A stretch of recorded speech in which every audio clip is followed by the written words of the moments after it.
Good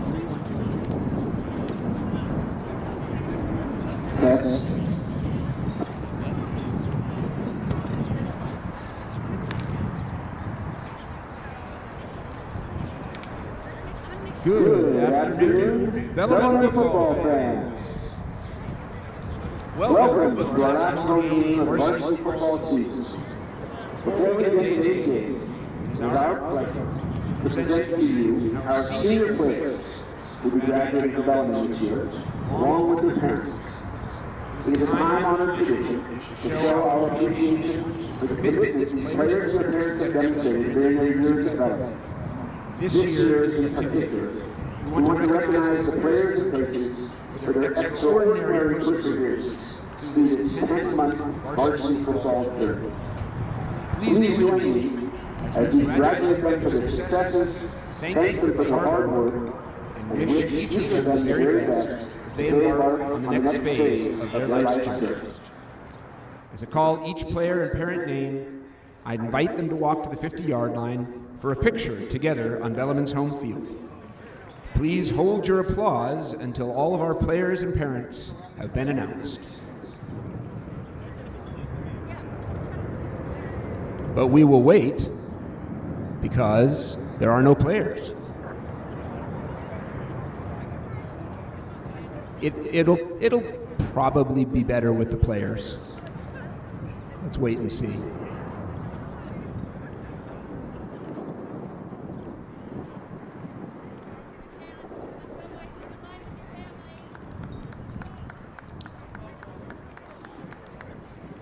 Here are three players. They will be standing in for all the rest of the players, and we can Photoshop in the other guys afterwards. Oh no, here they come.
All right.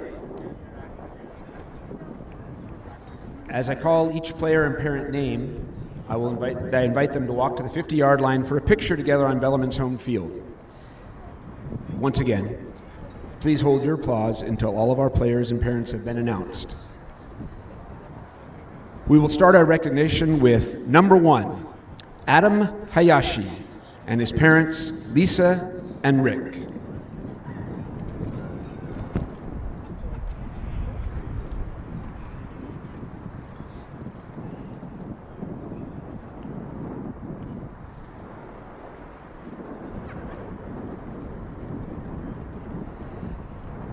Next up, number 2, Jackson Sawyer, his parents, Tricia and Jay.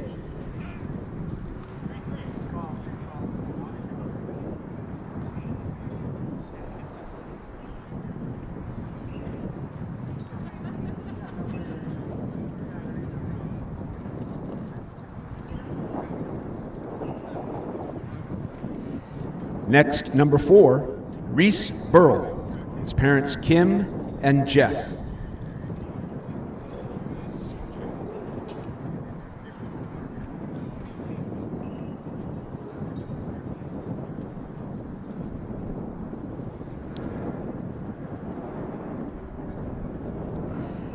Next up, Tommy Anderson, number 5, and his parents, Joanne and John.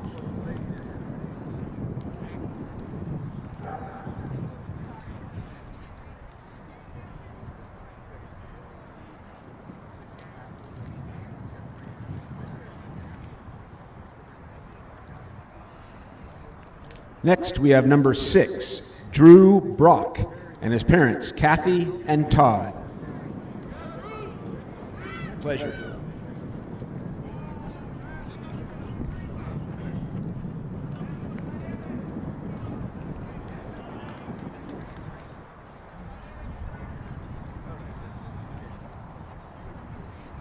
Next is number 7, John Agarpo, and his parents, Catherine and Chris.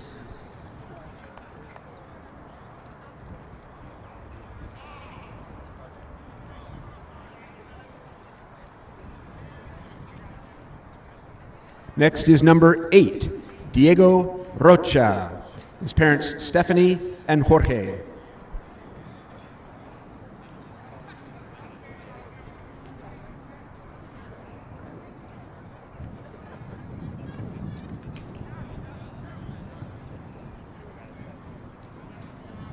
Next up, number 10, Nico Domine, his parents, Brenda and Joe.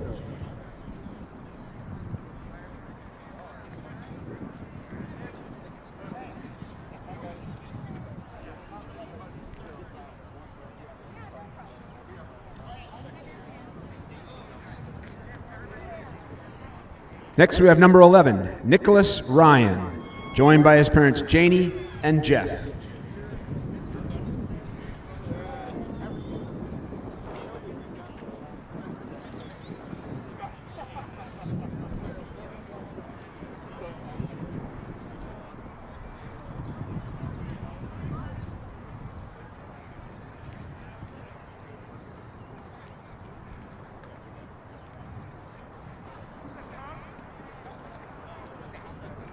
Next up is number 12, Jacob Roseberry, with his parents Suzanne and Ben, a graduate of the class of 1987.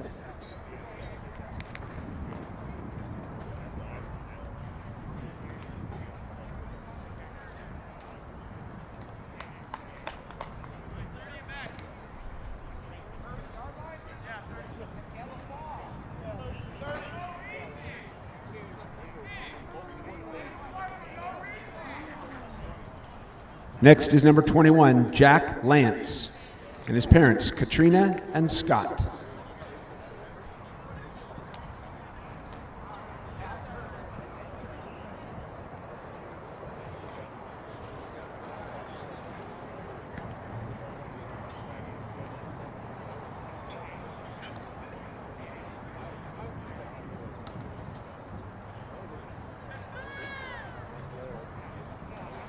Next is number 24, Ryan Brunello, and his parents, Natalie and Scott.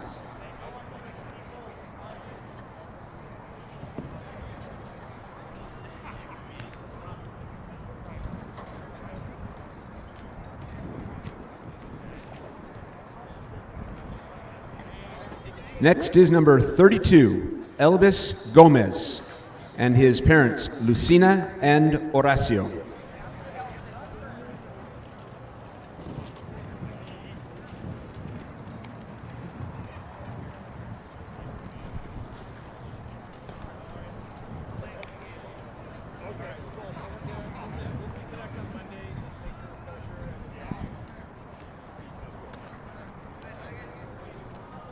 Next, we have number 45, Joaquin Moreno, and his parents, Cindy and Sal.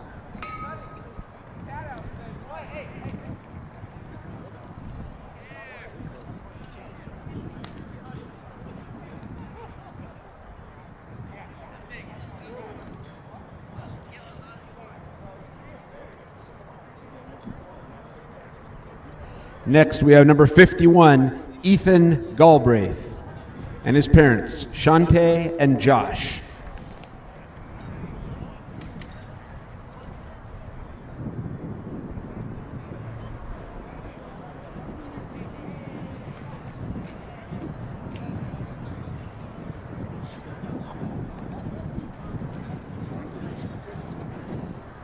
Next, number 52, Russell McKeever, joined by his parents, Noelia and Curtis.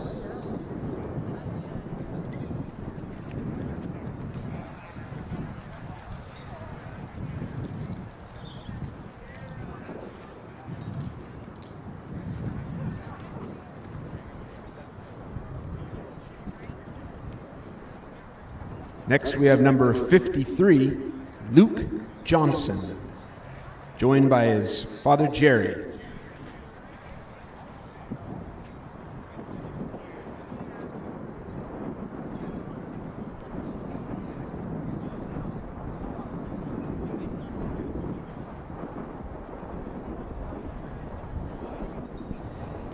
Next up, number 56, Dominic Douglas, joined by his parents, Lisa and Tobin.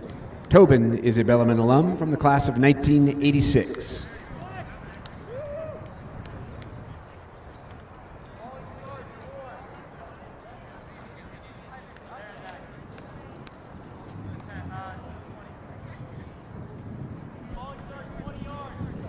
Next, number 57, Chris Rainey, joined by his parents, Janelle and Robert.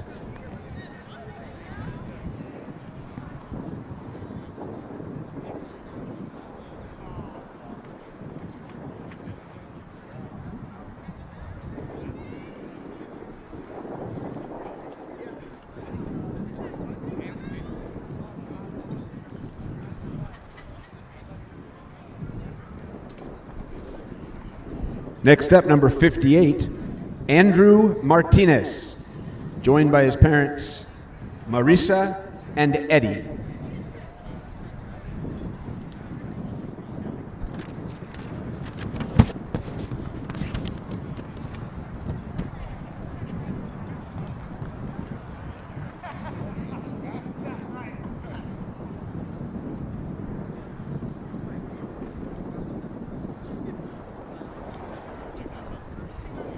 Next up, number 61, Sebastian Lopez, joined by his mom, Erica.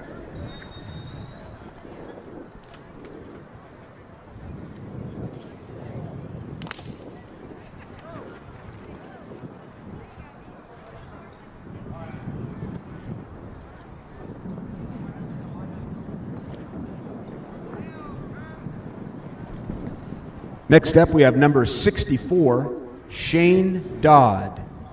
Shane is joined by his parents, Sherry and Ed, and today is Shane's birthday.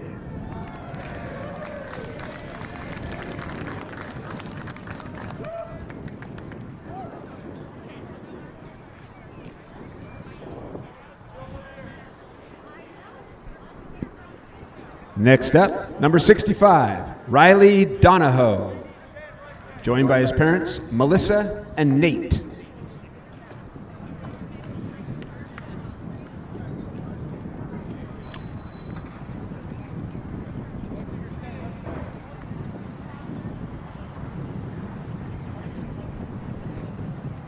Next up, number 66, Mason Ciari, joined by his parents, Terry and Steve.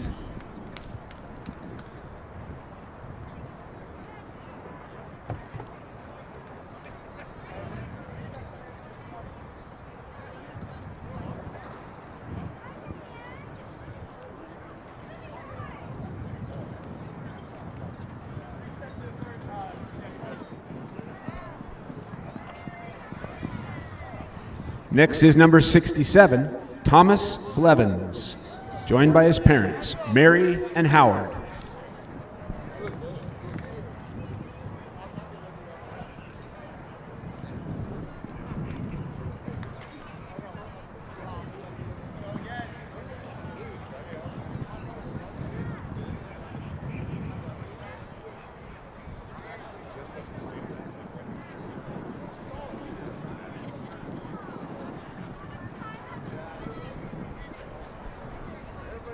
Next up, number 78, Rahul Padi, joined by his parents, Lipsa and Banu.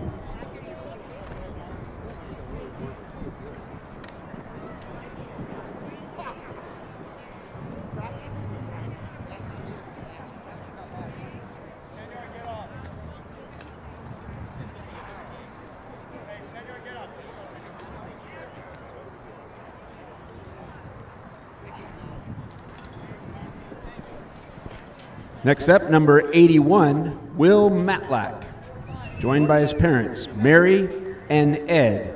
Ed is a Bellarmine alum from the class of 1986.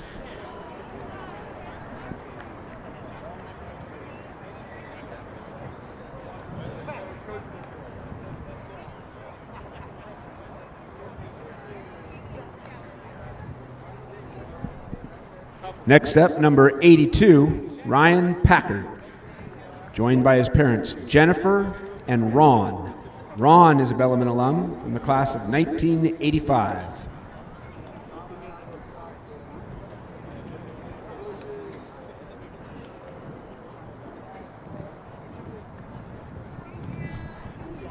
Next up, number 84, Aiden McCauley, joined by his parents, Michelle and Dan.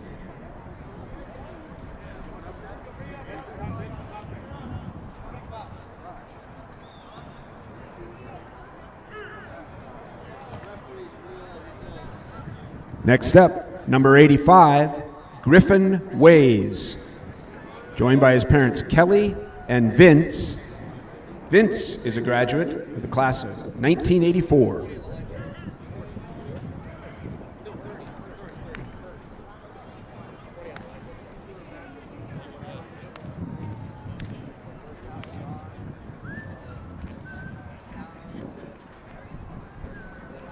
Next, last, and certainly not least, is the Director of Data Analytics, Samarth Girish, joined by his parents, Shuba and Girish. You can now unleash all of your applause. One last round of applause, please, for all of these seniors and their families, and for this most unusual year for their perseverance.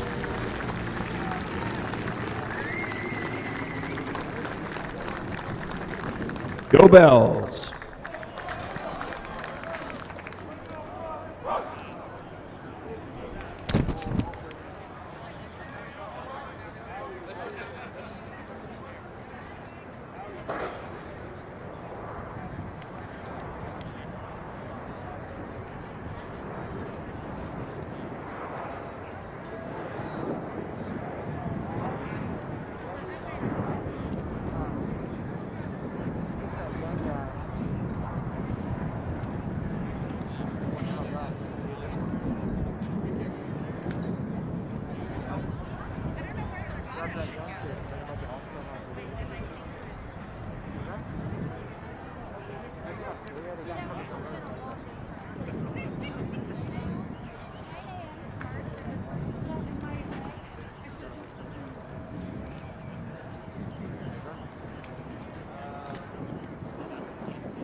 Okay, come on up. Man, the mitts here. I'll turn it over.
Shuffling down right first, got it?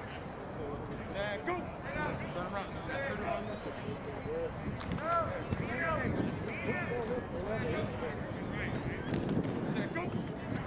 Turn around.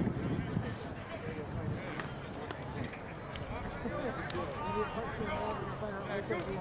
Turn around. Shuffle downhill. Turn around.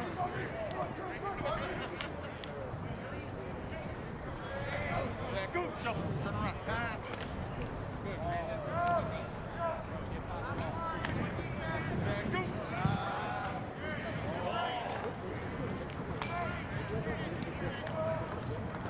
Go!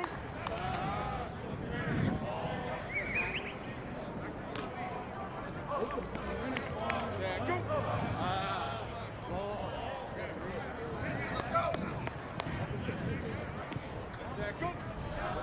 Good.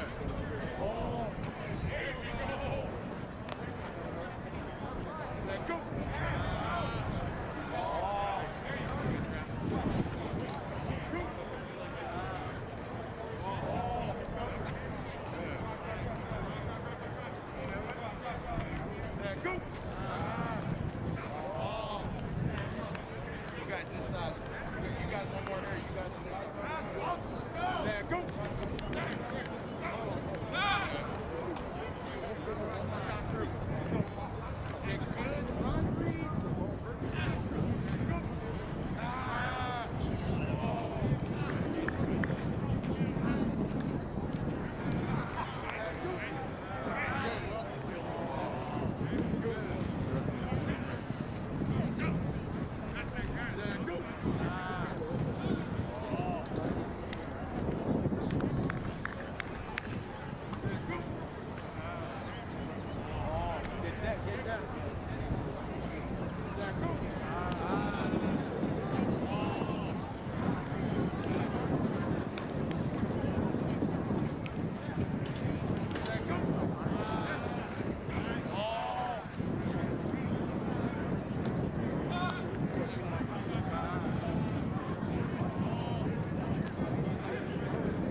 Hey, where's your brother at?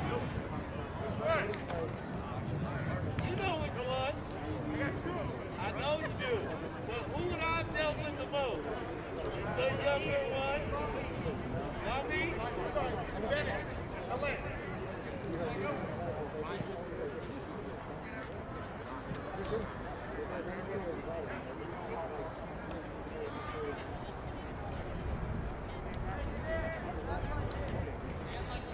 Helpies on me, helpies on three. 1, 2, 3, helpies.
gotta do 2 modes.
Well, it's a beautiful Saturday morning here at Bellarmine College Preparatory.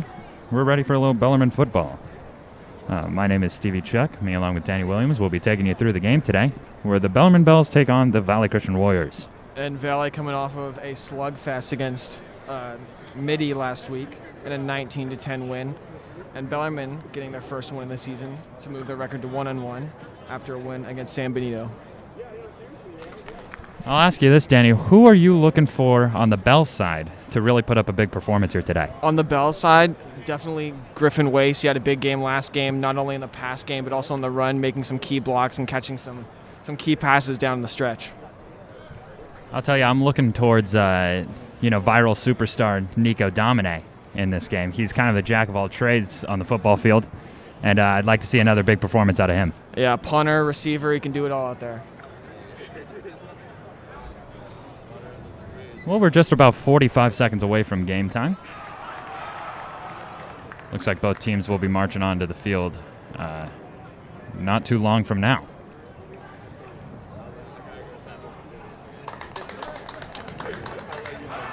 It's Bellarmine senior night today, so all the parents are out and supporting all the seniors during what is their last varsity season.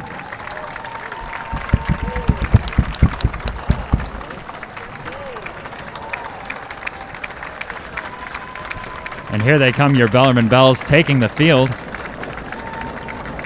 bit of a standing ovation from the parents, as expected.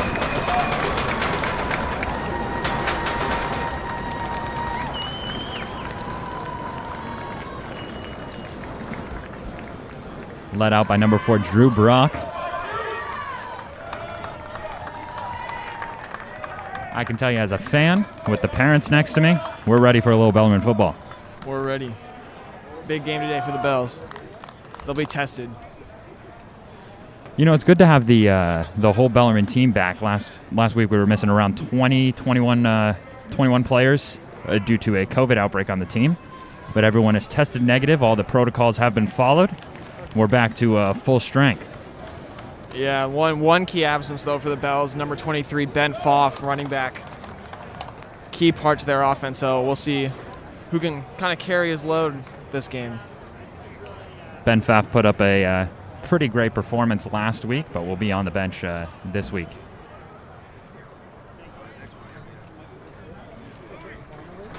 I don't think so. Not that I saw.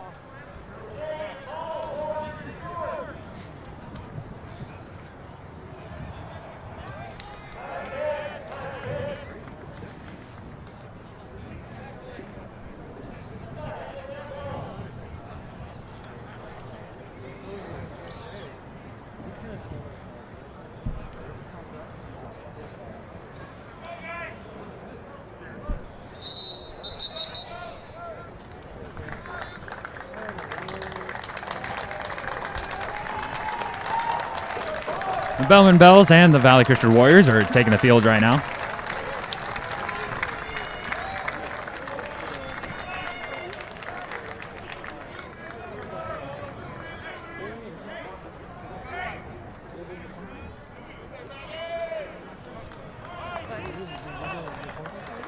The Bells are going to be kicking off to the Valley Christian Warriors.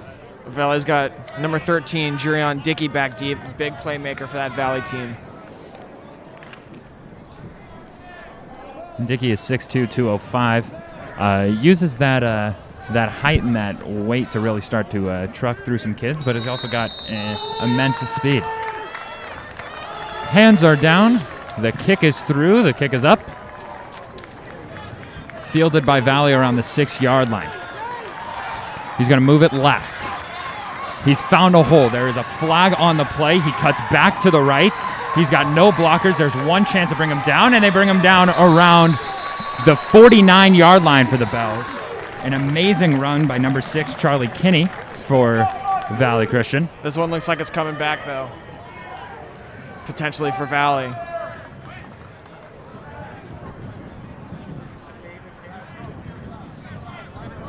Flags thrown around the 30-yard line.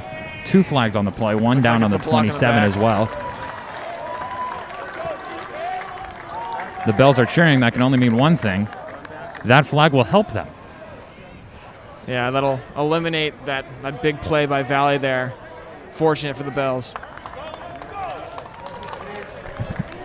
The ball looks to be officially spotted on the 20-yard line.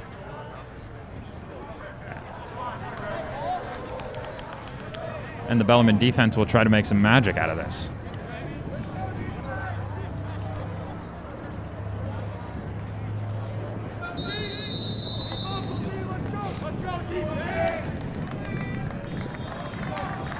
Valley's definitely going to look to pound the ball like they did against Midi last week.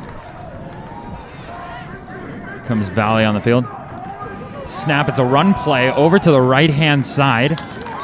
Thought he found a hole, but he's brought down by number 81, Will Matlack. Great play there. Way to attack the hole in that play, limit the game. Jake Ojibu, the running back for the Valley Christian Warriors. Gain of around 4.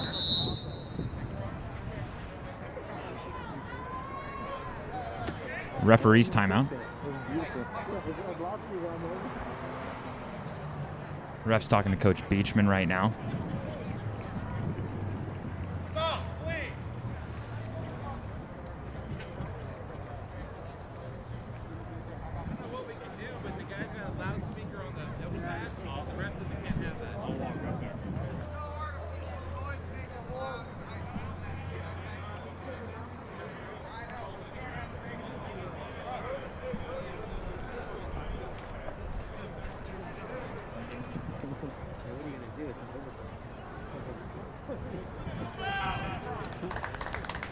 So the refs put a quick stoppage to the game.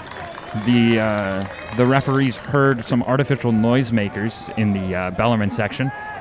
Just some parents getting rowdy, no problems whatsoever.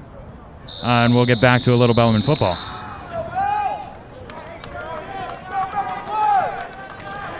Second and 6 here for the Valley Christian Warriors. Another run play over to the left-hand side to the fullback, and he's brought down for a loss of 1. Great stop there by Bellarmine to bring up. Looks like 3rd and around 6 or 7. Great play there by Jackson Sawyer. Looks like he came down from his safety spot to make that tackle. On 3rd down here, I'd look for Jurion Dickey out wide. We could possibly see the first pass play of both the Valley Christian offense and the game.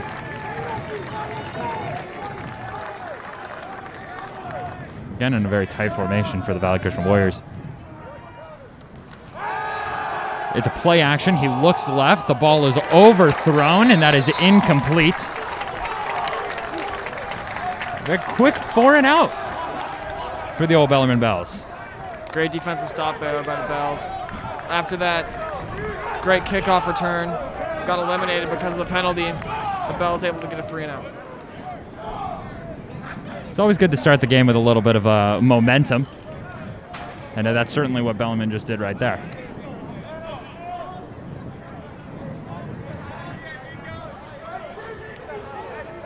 It looks like Charlie Kinney, number 6, is back to punt. A bit of a bouncing snap, but he picks it up and he bunts it. Received by Nico Domine on the 40. A little trip up when he goes there.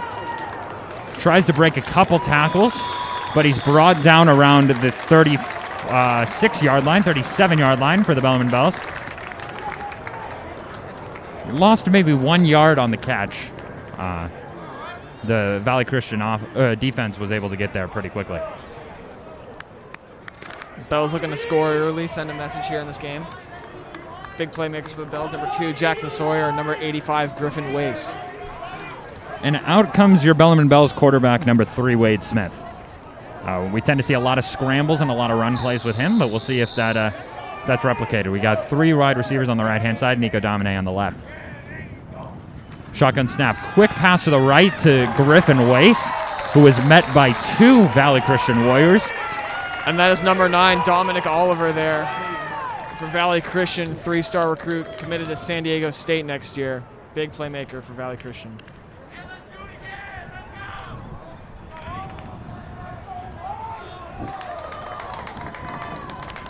So it's 2nd and 12 for Bellarmine. Wade again back in the shotgun.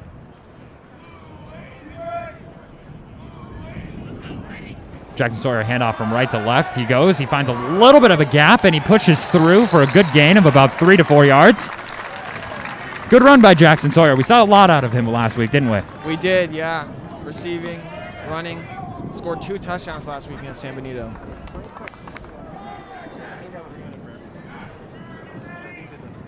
Very similar formation here for the Bellarmine Bells. Again, Wade in shotgun. Jackson now moves to the left of Wade. And it'll just be a reverse of the same play.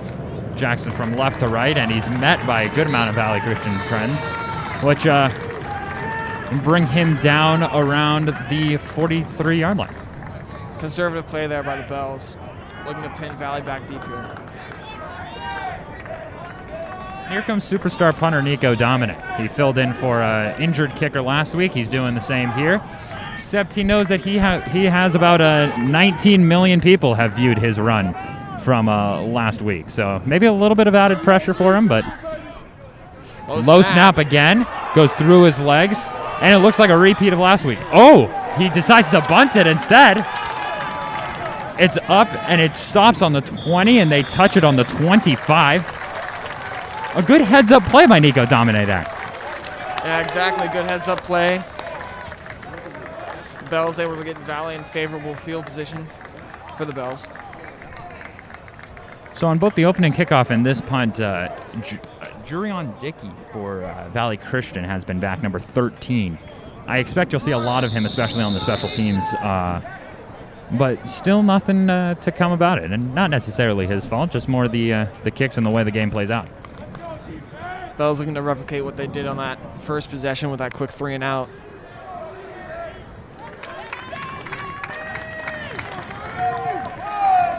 Here comes Valley Christian quarterback Drew Rampelberg. He's under center. He's up, and it'll be a run play up the middle. Taken down by the Bellarmine Bells. Looks like there's some little extracurricular after the play. No flag. Getting a little aggressive, Valley Christian is, but no flag on the play from the refs. That was deemed appropriate, so we will continue on with second and 8, excuse me. Brody Stratz in there on the tackle, stuffing that run for the Bells.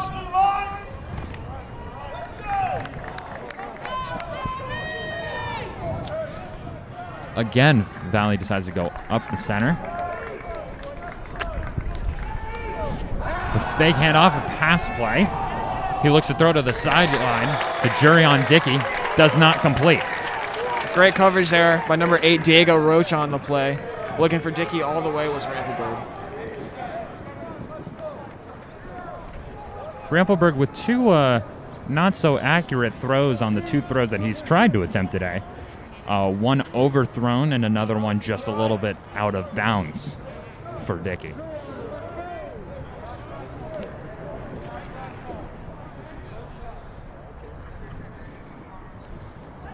Charlie Kinney, a wide receiver, is coming into the game as Rampelberg gets his orders from his coach.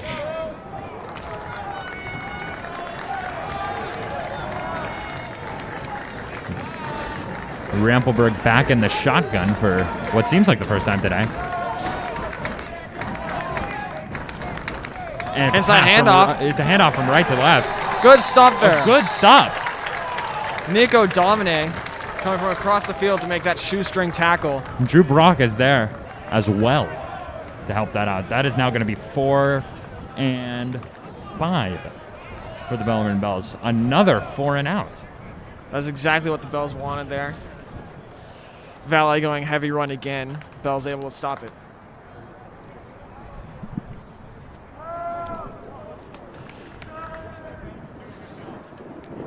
A high snap this time. A bunt by Kinney, and that is a far hit. It bounces at the 20 and rolls for a while. Nico Dominic picks it up around the 10-yard line. Ooh. A big stiff arm out of Nico Dominic, and he's down on the left field side. A great play by Nico Domine, putting on the highlight reel again. He's out of bounds around the 33-yard line. There was a flag on the play, though. Great run by Domine, nonetheless.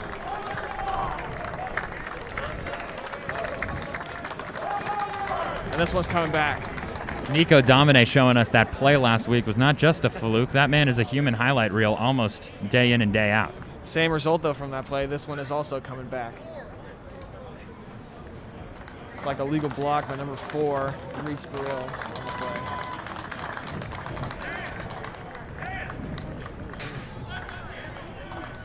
So the ball will be spotted on the 15-yard line for the Bellarmine Bells.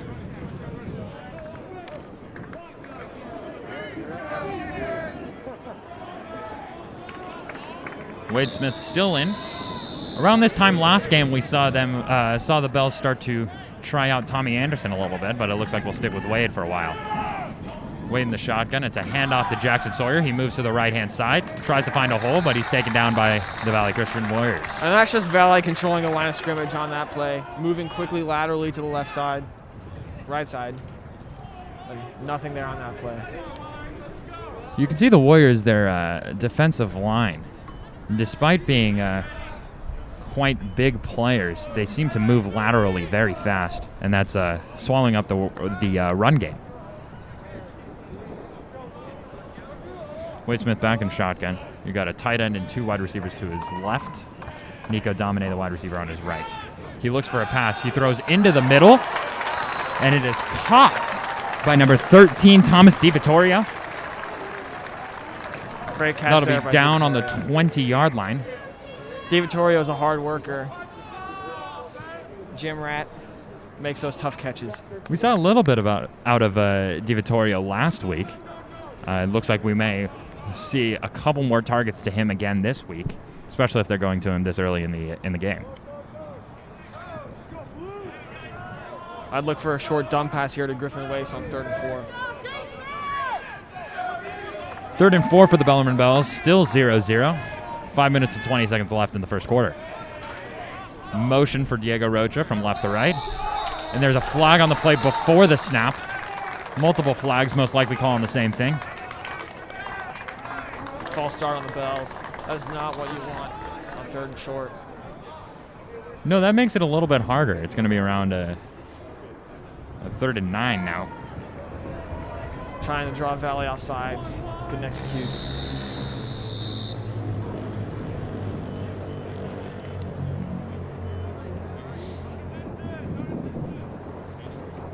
And 3rd and 9 with 5 minutes left in the quarter.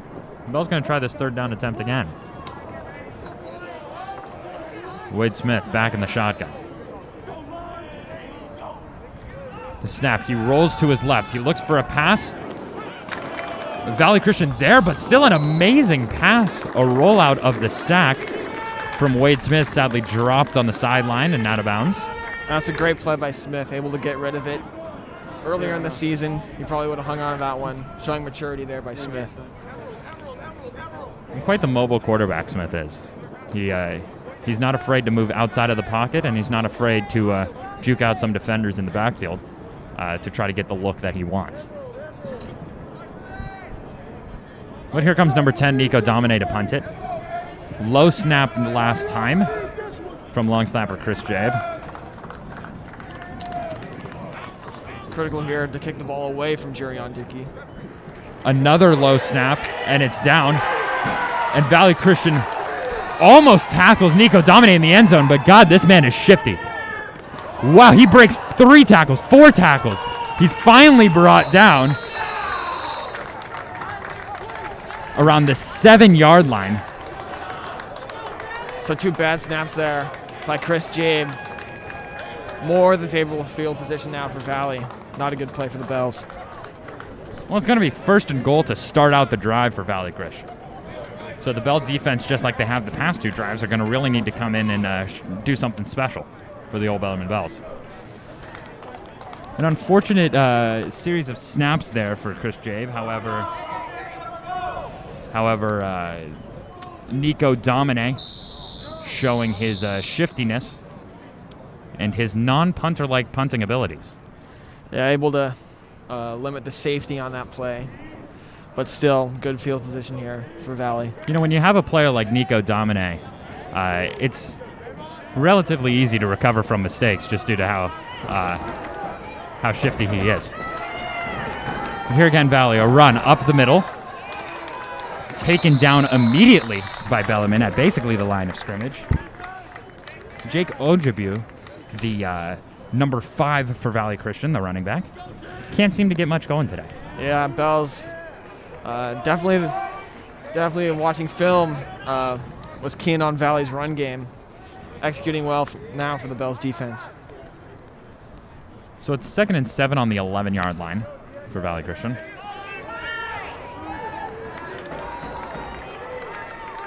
Rampelberg in the under center. Excuse me. It looked like maybe he's in the shotgun, but he's under center, directing his players.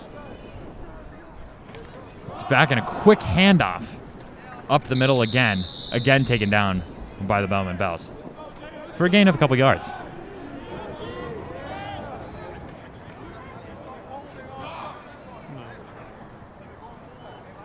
Ball spotted on the 6-yard line. It'll be 3rd and short. 3 minutes and 24 seconds left in the first quarter. Still a 0-0 game. Critical stop here for the Bells. Again, Rampelberg under center. Another fake handoff, and Rampelberg takes it himself, and he's into the end zone. Very heads-up play by Rampelberg there. Fakes the handoff, runs left, possibly looking for a receiver, but decides just takes it himself, finds a hole, and he's through for 6. So Valley striking first in this one, with the momentum entirely in their favor after that botched snap.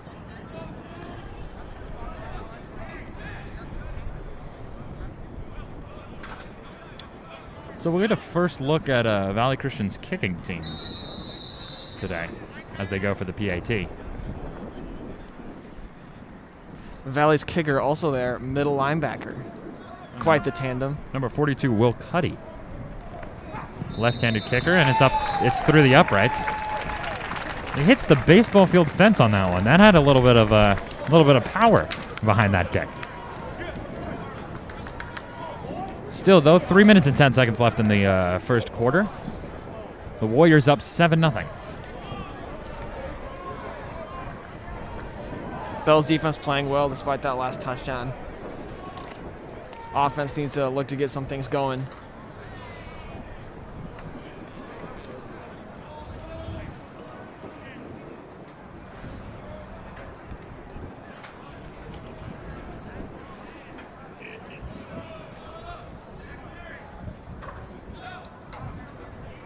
So the Bells receiving team will be back to try to field the kick and get a couple more yards out of it. Nico Domine, number 10, back, along with Philip Miller, number 25.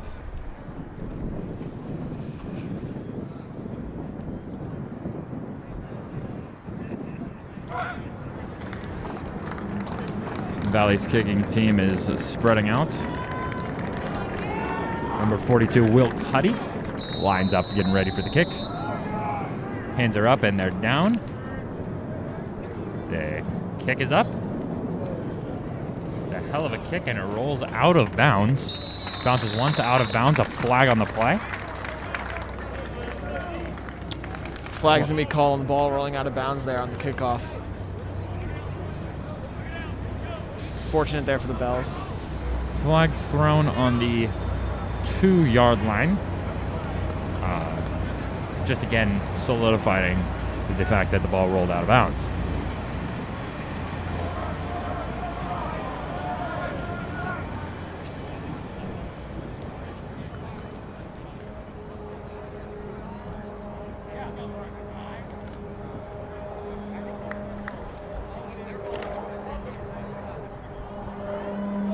So the Bellarmine chain gain is set down on the 35-yard line. That's where the ball will start.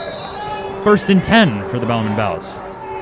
Wade Smith back out there. Jackson Sawyer, number 2, to his right. A fake handoff, and Wade looks right.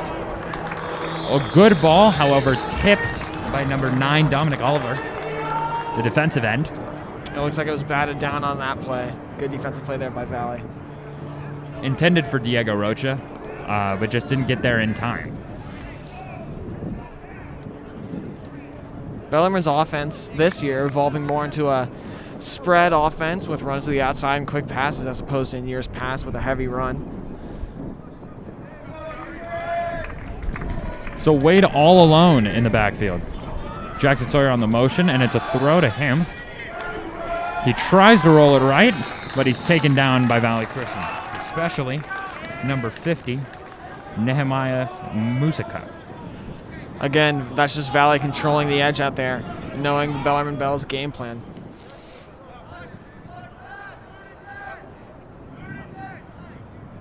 Bells seem a little cautious to throw the ball in this game. However, that's sometimes the trend for Bellarmine football, and they tend to warm up in the second half, but still heavily hitting the run game currently. So 3rd and 13 for the Bellarmine Bells. A ball on the 32-yard line. Wade again alone in the backfield, now joined by Philip Miller. He looks for a pass. He looks right. He's taken down right on the throw. Ball is incomplete, intended for Chris Jabe on the right-hand side. Huge hit to Wade Smith, though, right after his release. No flag on the play for roughing the passer. I'm sure if this was the NFL, there would be. No question on that one. However, Wade comes off, looks a little winded as the kicking team comes back on, specifically Nico Dominic. Yeah, pressure right up the middle there from Valley. Big New hit. long snapper for Bellarmine. They're not going to try out Christopher Jabe for a third one. And the ball is extremely high, rolls back into the end zone. Nico Dominic picks it up, and he avoids 2 defenders, runs it back out, tries his hardest, but he's taken down by a swarm of Valley Christian special teams players. There was another flag on the play, though. The special teams blunders continue for the Bells.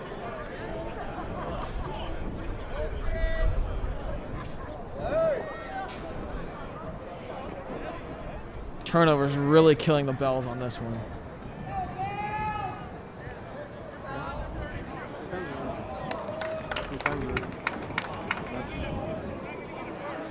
Looks like it's going to be a face mask call against Valley.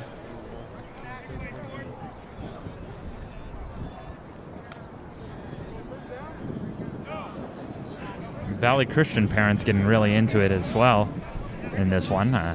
Have some advice for the refs. You know, everyone's just passionate to see a little football. Varsity sports haven't been back in a while. So everyone's really excited to see everyone try to play again. Bell's fortunate to get one more opportunity. Hopefully not to botch this snap once again. You know what they say, third time's a charm.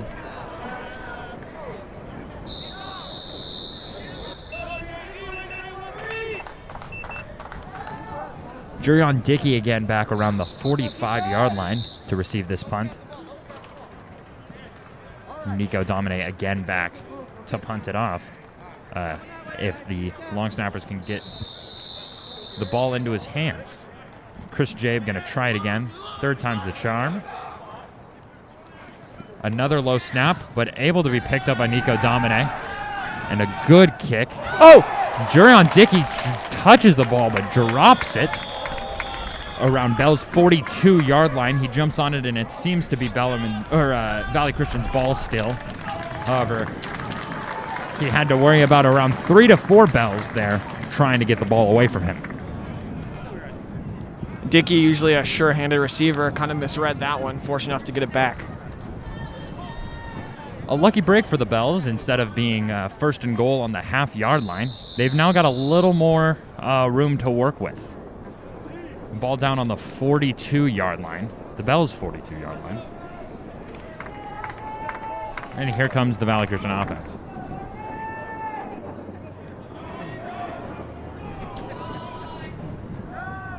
Again, under center. Play action. He rolls to his right, and he's going to take off. Rampelberg on the scramble gets a couple yards.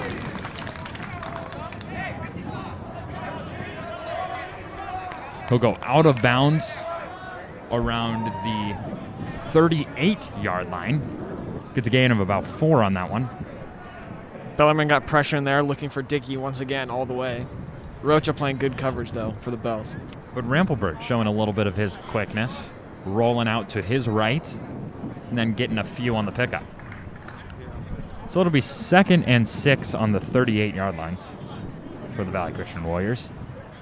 Minute 40 left in the quarter.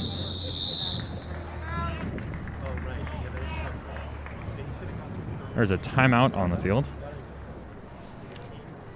Both teams going to head back to their benches and talk it over.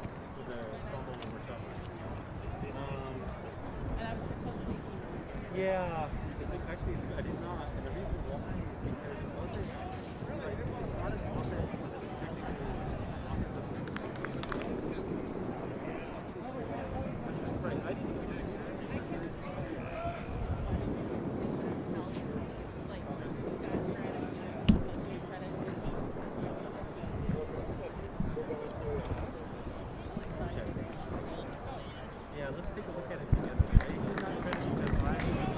Little regroup for the Bells with such little time left in the first quarter.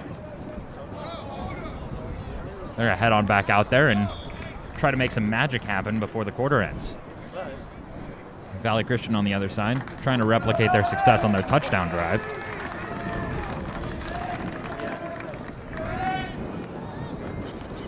Here comes Rampelberg again. Gonna line up under center one more time, looking for the pigskin.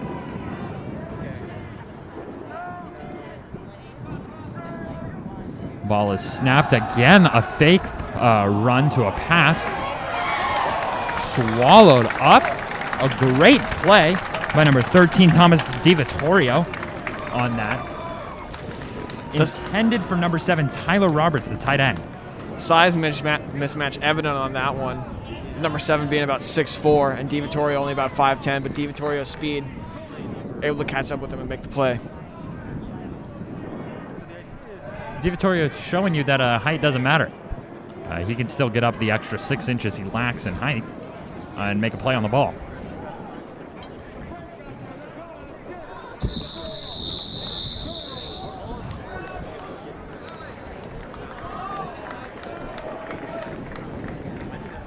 Another timeout. You're going to talk it over again. 3rd and 6 with the ball on the 38 after that incomplete pass. Bell is doing well with keeping the Stars of Valley Christian contained thus far. Jurion Dickey with 3 targets but 0 receptions. And the longer that can last, the more success the Bells defense will have.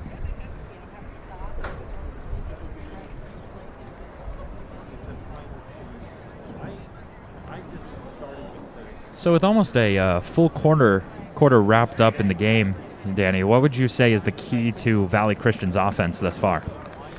Valley's definitely a hard-running team. They like to run the ball up the middle. Bell's been stopping it so far. I think the main key for Valley right now is just to get the ball to Jurion Dickey. Major playmaker out there on the outside. Jurion Dickey, 6'2", 205. Lining up as a wide receiver on the right-hand side. A sophomore. Not many people know that about Jurion. Look for number 9, Dominic Oliver on the left side. They hand off to Jurion Dickey from the right to the left. He moves to the left. He tries to find a hole, but he's swarmed by Bellarmine. That's great game tackling there by the Bells. Swarmed him up. Good play by many of the Bells, including Reese Burrill, the linebacker.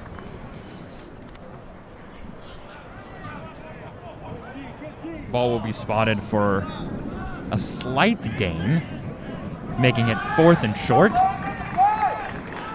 This is where we don't know if Valley's going to bring out the kicking team. I do believe Valley will go for it here. Their defense also been playing well with a 7-point lead. Rampelberg coming back out. We see Jurion Dickey lining up on the left-hand side. 4th and short for the Valley Christian Warriors. They're going to run it up the middle. He finds a bit of a hole, but he's brought down. There is a flag.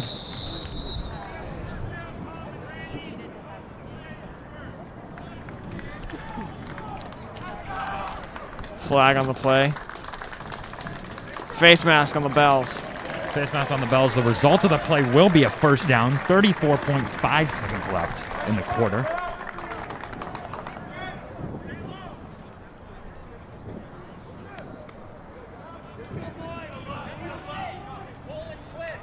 Also, a little bit of post-whistle shoving by Musika, number 15 for Valley Christian, and number 1, Adam Hiyashi, for the Bellarmine Bells.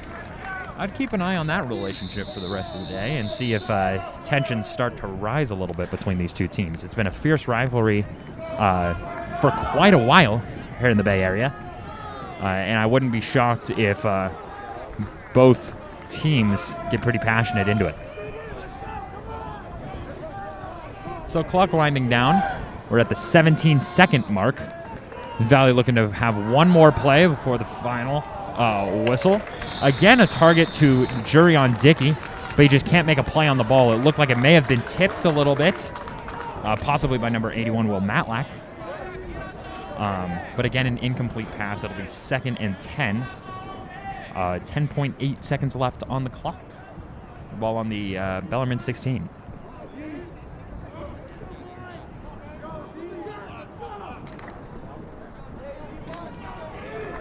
Most likely last play of the quarter here. Wouldn't be surprised if Valley passes again. A little play action. So it looks like a handoff to the left-hand side. A great tackle by number 8, Diego Rocha, screaming in from his assignment outside. Coming in and getting the tackle on number 33, Chase Loba. And that'll conclude the first quarter of play here. 12 minutes in the book, 36 to go.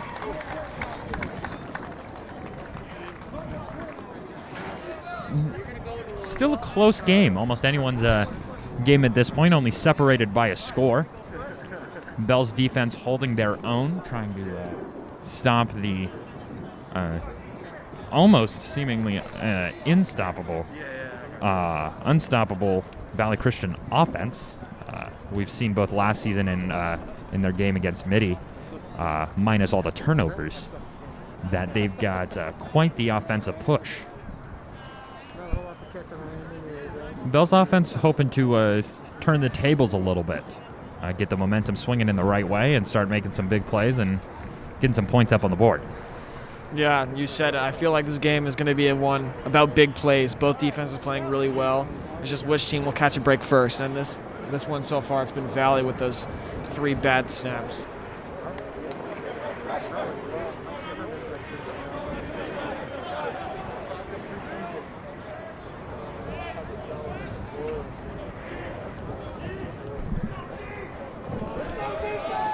So as we join back in for the second quarter of action, it'll be 3rd and 10 on the 15-yard line for the Valley Christian Warriors.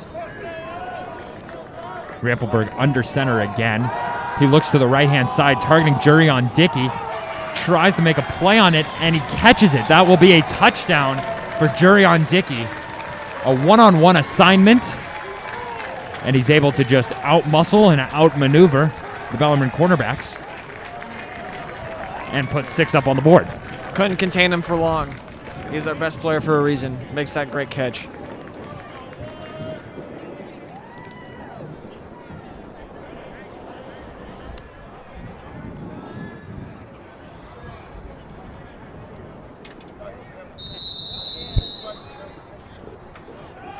And here comes Will Cuddy again, number 42 for the Warriors, looking to split the uprights once more.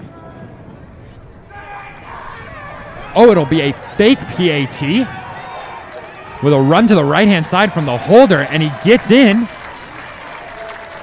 That'll be 2 for Drew Rampelberg. So Valley goes for 2 on that play, making it 15-0, possibly to assert a little bit of dominance, dare I say, a little power in the game. Yeah, just to get that extra point is huge for them, especially with Bellarmine's special teams blunders so far in this one. I think it goes without saying that extra point was not needed to win the game or to lead by any stretch of the imagination. However, I think it was much more of a mental point to try to get in the heads of Bellarmine. We'll see if they are able to return the favor a little bit on this drive.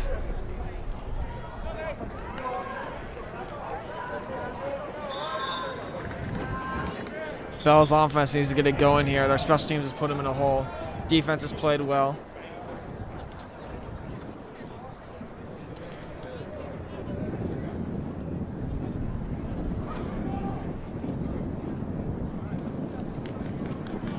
Nico Domine and Philip Miller back for the Bells. Nico Domine number 10, Philip Miller number 25. They're back for the kick.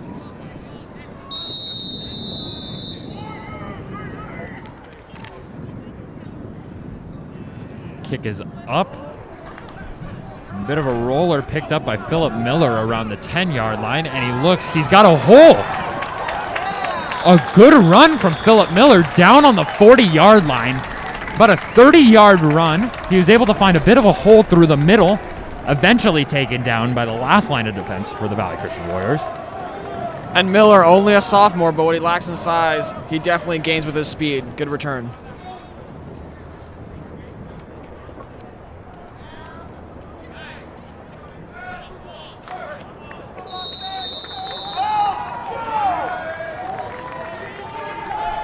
And here comes the Bellarmine offense once more. Still Wade Smith in for the game. No action for Tommy Anderson, who we saw a good amount of last week. Wade Smith in the shotgun. The snap.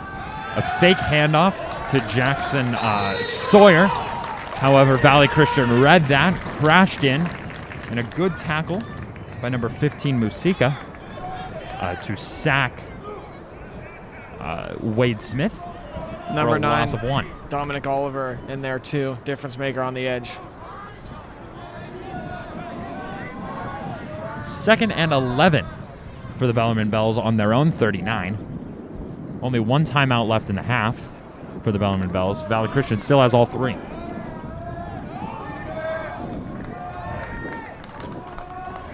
Again, Wade in the shotgun. Jackson Sawyer to his right-hand side. Another fake handoff. A good pass to Nico Domine, who was in on a slant towards the middle. Looks like there was some more extracurricular on the play by number 54 for Valley. A flag on the play is what Danny's referring to. And that is something the Bells could exploit. Valley known to get a little chippy during games. So Bellarmine glad to get that 15-yard penalty. A costly mistake for the Valley Christian Warriors, just getting a little too into the game in all the wrong ways. The ball will be placed down on Valley's 34-yard line. New set of downs for the Bellarmine Bells. Wade Smith in the shotgun and alone in the back. Jackson Sawyer motioning from the right to the left. Another fake handoff to Jackson. He looks for the run, but Wade Smith just cannot get there. Wow, there's another flag on the play. That'll move the Bells up 15 more. Number 15, Musika, came in with a terribly late hit onto Wade Smith. Wade Smith was already down on the ground, and for some reason, Musika felt the need to jump right on top of him. And Musika coming in at 6 foot 275, right on Wade Smith's leg. I can't imagine that felt good. But the flag there to help out Wade a little bit. We'll get another 15 for the Bellarmine Bells. And a fresh set of downs. You hear the Valley parents complaining, but it seemed pretty obvious from where we're sitting. Wipes away the great play there by number 9, Dominic Oliver. You know, it's always nice to remember that this is high school football. These kids are 18 years old. And as much as we love to see them really show some grit and fight through it. We do want to make sure everyone's okay.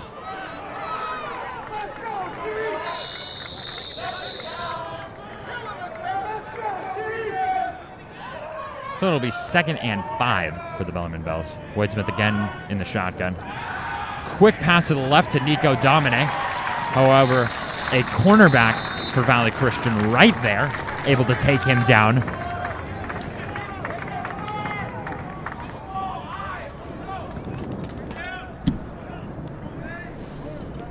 Prime field position here for the Bells to make something happen. Can't go empty-handed on this drive.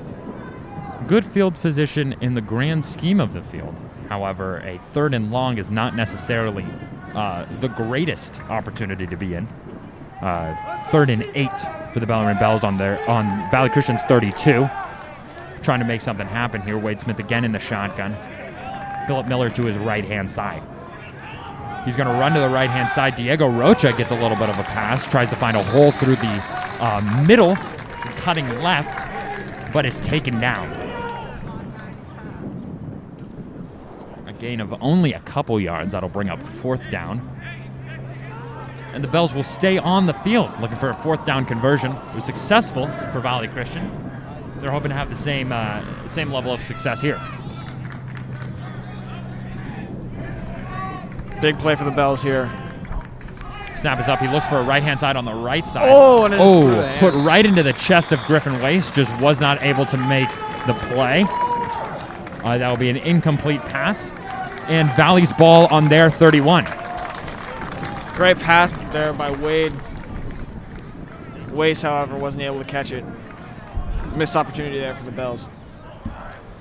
Griffin Waste looked to be turning his head pretty quickly. Right as the ball was being thrown to him. So maybe he didn't have enough time to register that the ball was coming to him. Not 100% sure, but nonetheless, ball goes over to Valley Christian. 15-0 for the old Warriors with a run play to the left-hand side. Will Matlack there. Things getting a little chippy now. Yeah, on the Bell side of the field. Well, egged on by number 33, Chase Lowback for the Valley Christian. Seemed to have a little bit of words with number 81, Will Matlack, and number 11, Nicholas Ryan for the Bellarmine Bells. Number 56 got a little gingerly on that play. Looks like he got hit right where it hurts. 56 struggling a little bit on the offensive line. We hope that he's okay. 2nd and 6 for the Valley Christian Warriors.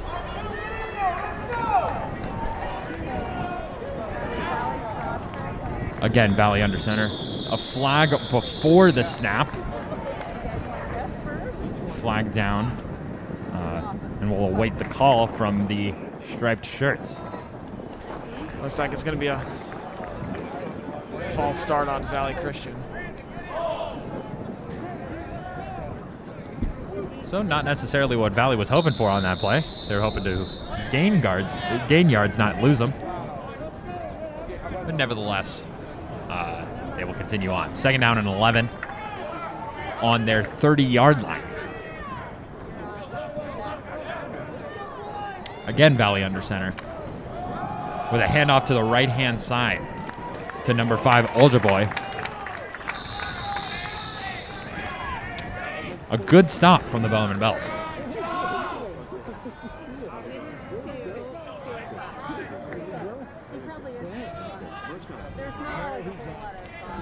So it's 3rd and long for Valley Christian. 3rd and 8 to be precise. Ball down on the 33-yard line. Expect to play action here from Valley Christian. Valley loves to go under center and do a little play action on these 3rd and longs. Maybe we'll see something like that here.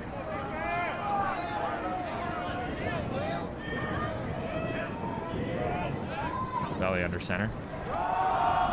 They actually go for the handoff up the middle to Chase Lawback, number 33. He can get a couple yards out of it, but not nearly enough for the result they were hoping for, which would be a 1st down. So now it is 4th and long.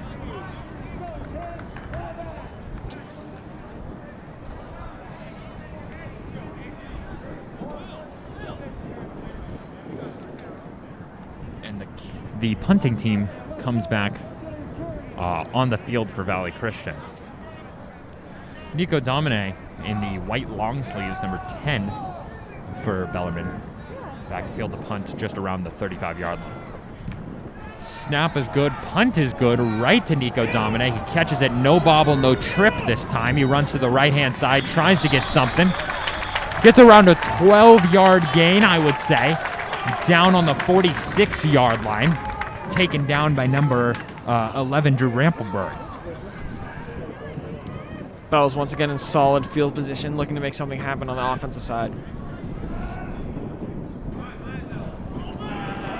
Tried to get Griffin Wace involved on that last possession. Look to see more of him later in the game. Well, if you're just joining us, it's 6:22 left in the second quarter. Valley Christian Warriors lead the Bellarmine Bells 15-0. 1st and 10 for the Bellarmine Bells. They look for a pass play on the left-hand side. A burner for number 13, Thomas DiVittorio. He had space. He had no one around him, just a tad bit overthrown by Wade Smith. Yeah, DiVittorio had him beat.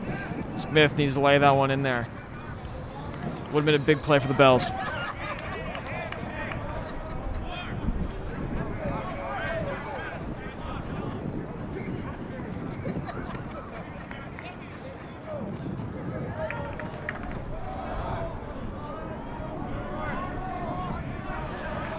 Wade Smith again back in the shotgun. Running back to his right-hand side. 2 wide receivers, 1 on each. And it'll be a run to Jackson Sawyer up the middle. Finds a bit of a gap, but is taken down behind him. Gain of a couple yards. It'll be 3rd and around 6 for the Bellarmine Bells. Ball spotted on the 49-yard line.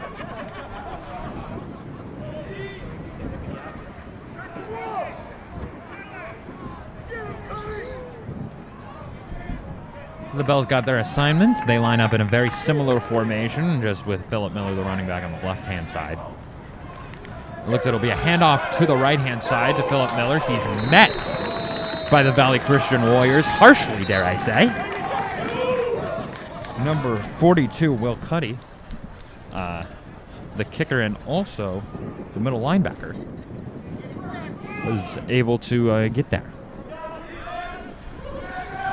Bells looking to go for it here, and I don't blame him. Down 15-0, can get all the momentum you can get.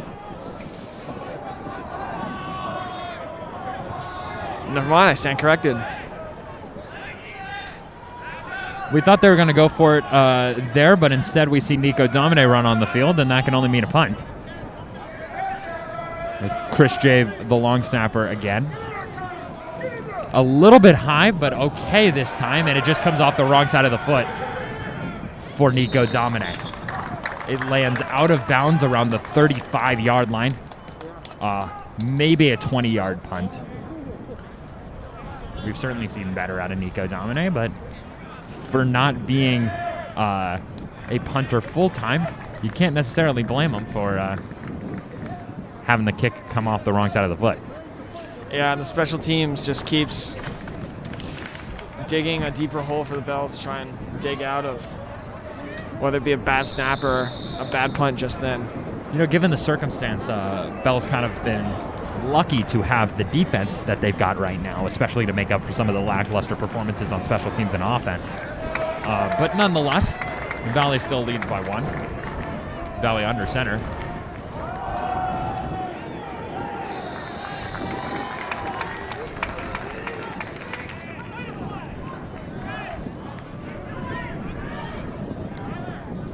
Try to go for a run play up the middle. Wasn't able to get anything. Get a yard of 1.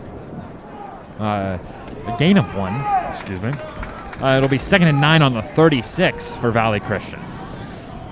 Bells front 3 doing a great job of containing that inside run. Russell McKeever, Brody Stratz, Javon Reels controlling the front there for the Bells.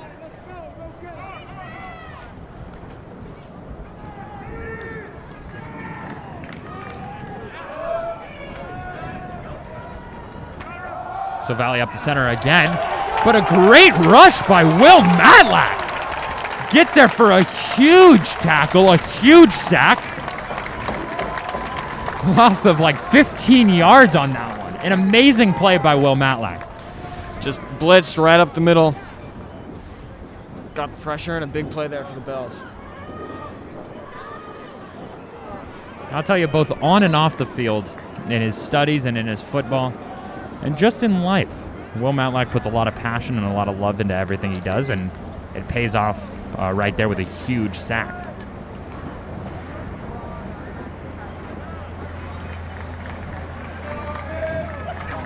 So the Pigskin's on the 29-yard line for Valley Christian. It'll be 3rd and 16. A run up the middle. And he finds a great hole.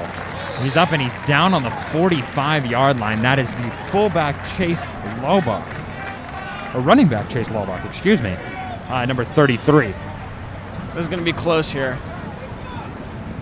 Not what you want on a 3rd and 16, especially on a run if you're the Bells.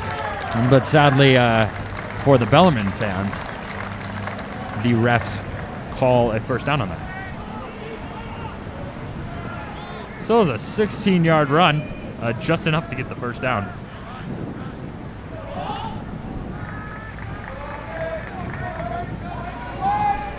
.242 left in the half.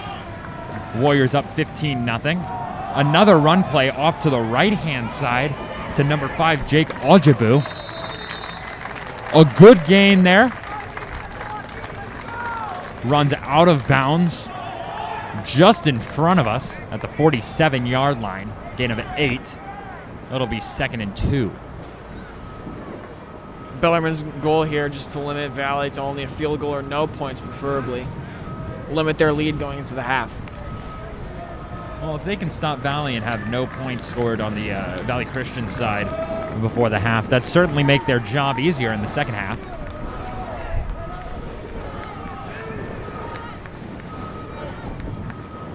Valley again, a run up the middle with Chase Lombach.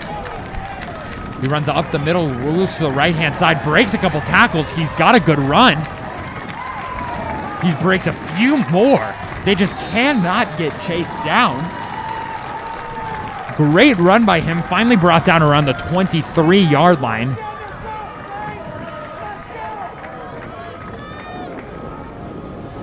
Bell's defense, after a few great stops, 2 very good runs by number 33 for Valley.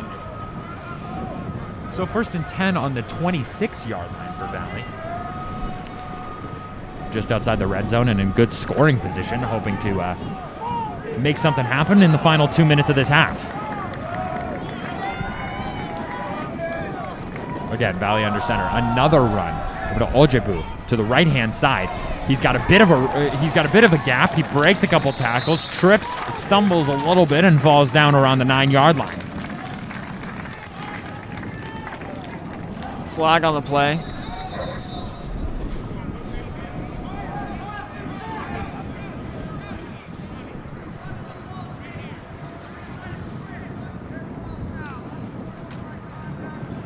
Unsportsmanlike on the Bells.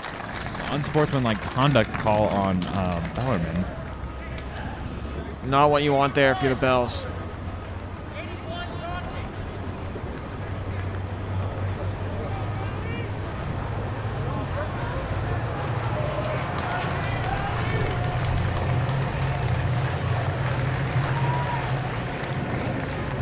So it'll be 1st and goal for the Valley Christian Warriors. Minute 45 left on the clock.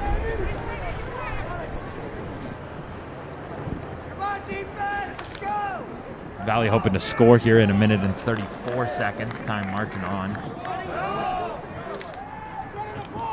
1st and 4. Looks for a run up the middle. Taken down by Bellarmine. Is it enough? I don't believe so. The refs agree with me. It'll be 2nd down and around 2 yards. Bell's looking for a little goal line stand here to limit Valley. Trying to keep this game within 2 possessions. start the second half. 55 seconds left in the quarter, and as Tracy Lawrence would say, time is marching on as the clock winds down on this half. Valley looks for one, maybe two more plays to try to score. Instead, a run up the middle again to Chase Lombaugh. He's met by a good amount of Bell players, but still can push through and gets a touchdown with 38.9 seconds left. That'll make it 21-0 Bell, 21-0 Warriors. Right before the half. The kicking team will obviously come on to kick one more, possibly go for two. That's what happened last time. You never know with this Valley Christian team.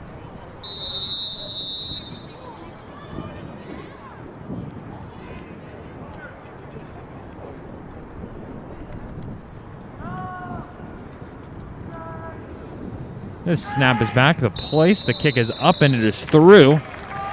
And that is an extra point for the Valley Christian Warriors, and we will go into this half 22-0, short of an amazing kick return by the Bellarmine Bells. Valley on the second half of that drive just imposing their will on the Bellarmine front.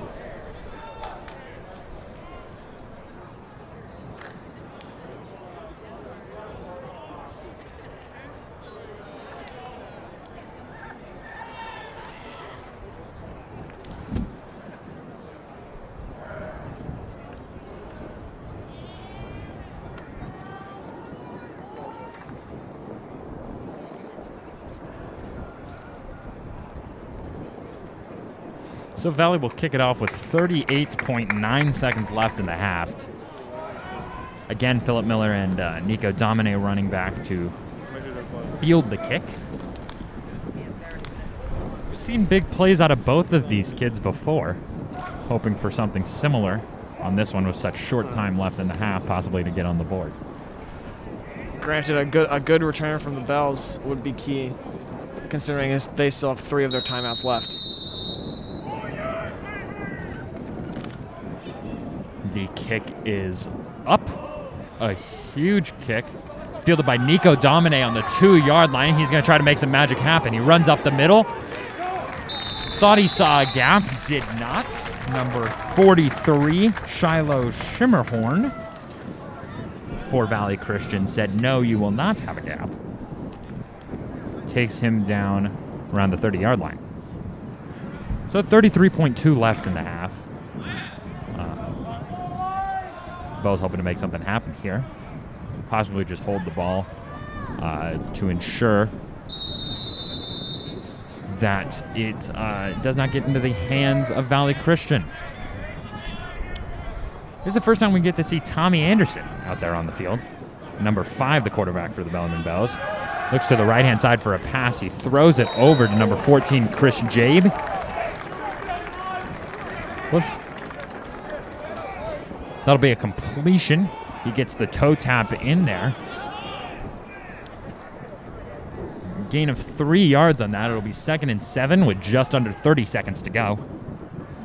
Ball on the Bellarmine 33. You know, when they bring out Tommy Anderson, they love to go to the pass game with him. He's got a cannon of an arm, as exhibited right here, with a throw over to Griffin Wace. Griffin Wace got his left hand tied up a little bit. Tried to make the one-handed catch up the middle, but was unable to. What you wouldn't want here, if you're the Bells, is to have Valley retain possession before the half ends with 25 seconds left. I'd have to agree. We could see a run from Jackson Sawyer here, or possibly a very quick screen pass as to not limit the interceptions.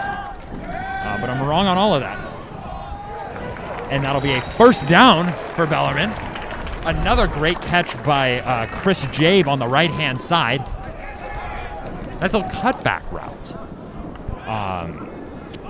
Tommy Anderson, just with the accuracy on the throws, is he does quite well in the throwing game.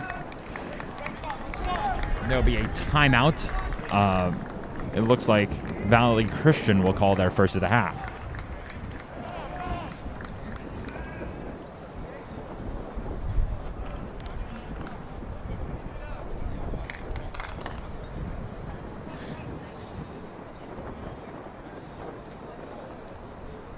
Scoring any type of points here for the Bells would be key, considering they get the ball to start the second half.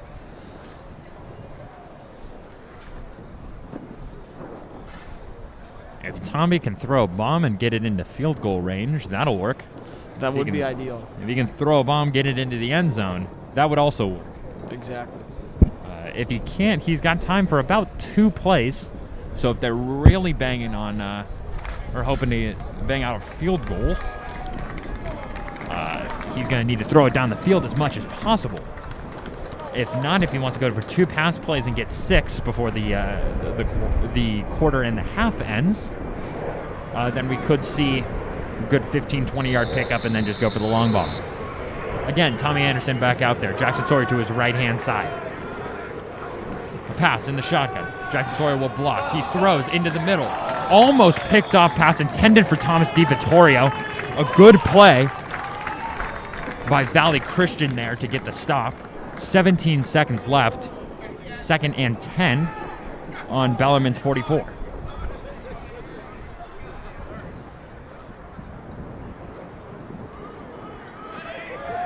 Tommy with a good throw, just a great play by Valley Christian. Not much you can do about that. Looks like they'll try it again. Tommy again back, looks to his left-hand side. A good throw, intended for Thomas DiVittorio, or excuse me, for Chris James on the left-hand side. You don't normally see him on the left-hand side. Nevertheless, another good play by Valley Christian. 12.8 seconds left. 3rd and 10. Valley playing pass here all the way. Defensive lineman trying to jump up and bat the ball down.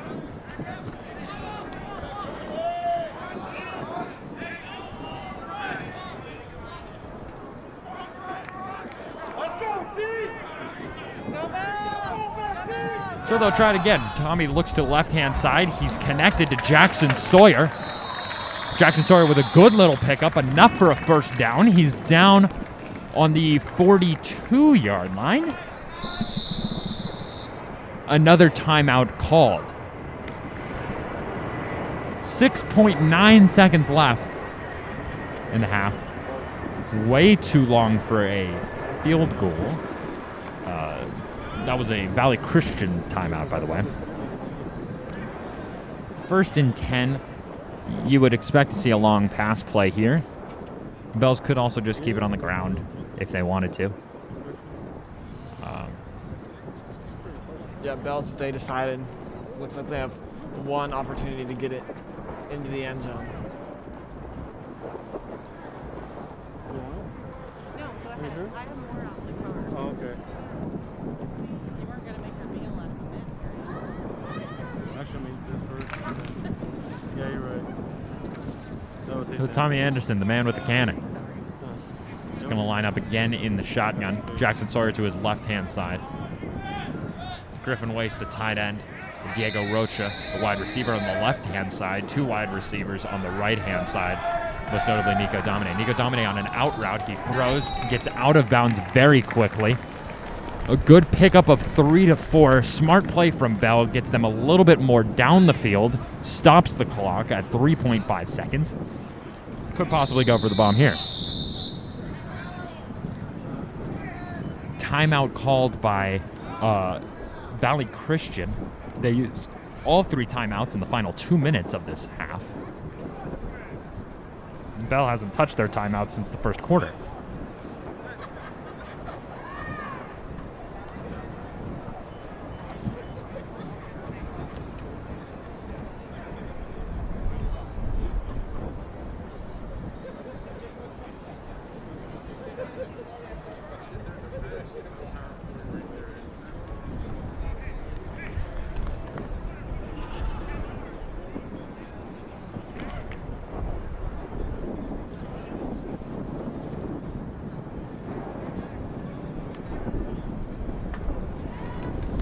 So the Bells will line up and try it for one more time.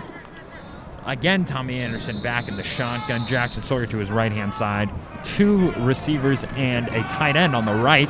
Exactly where Tommy's looking. He throws a big bomb intended for Griffin Waste, but it is a pickoff in the end zone as time expires. It will go down as a pick on Tommy's game. There really wasn't much he could do there. And that'll be the half.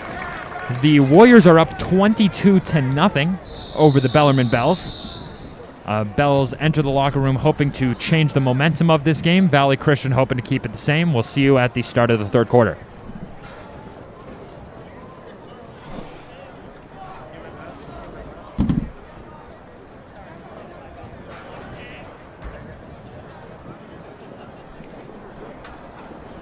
Oh, they're really good.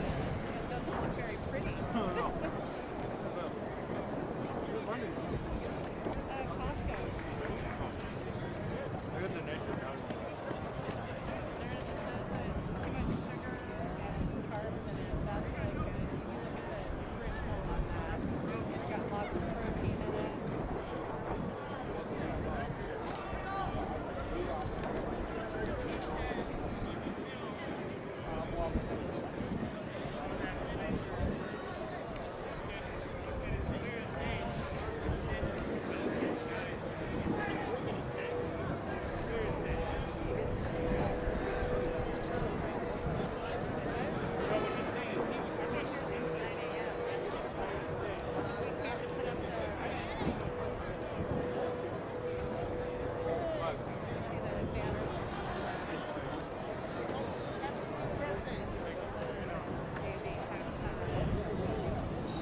Strip. We're gonna power. Just plug in. I don't think this is taking that much power. No, I don't it think should be okay. We okay?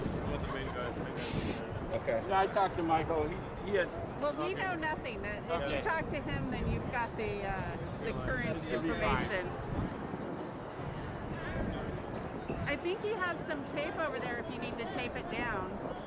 Yeah, we'll probably kind of just go in this little slot.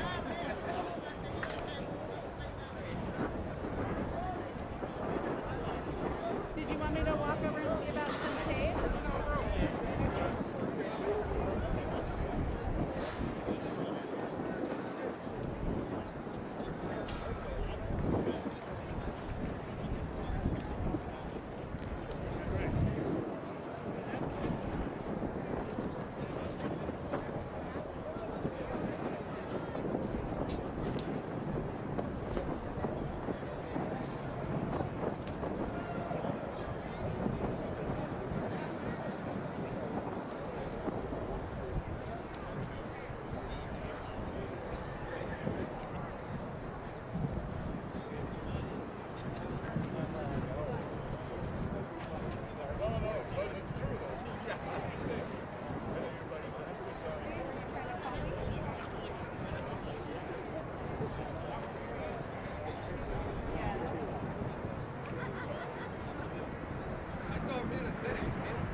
And welcome back to Bellarmine Varsity Football. The Warriors are currently up 22-0. Before we get this second half started, we would like to thank ARC Event Productions for helping us with all of the live stream equipment, helping us broadcast across the country and across the world. We've got listeners in from Nashville, Tennessee, from Reno, Sparks, Nevada, all the family, the grandparents, parents, friends that are watching the game. We're very thankful for you guys watching Bellarmine football and supporting the boys out there in blue.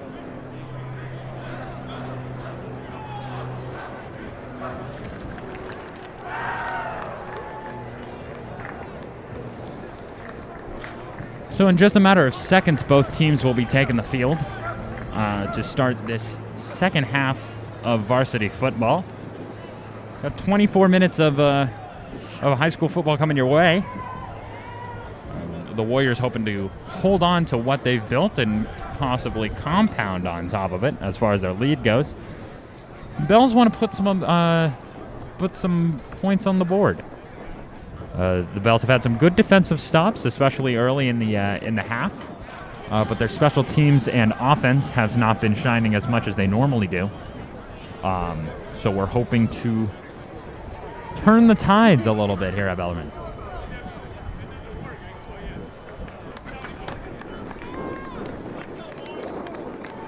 Danny Williams will be taking us through some play-by-play for this half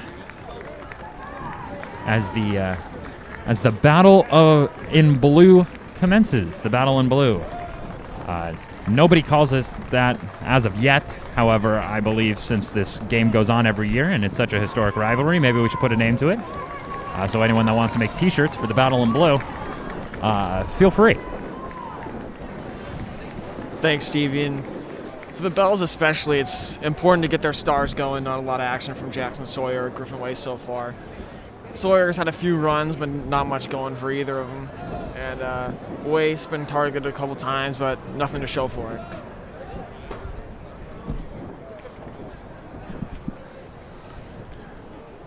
So 2 minutes until the start of the second half of this one. Valley Christian up 22-0.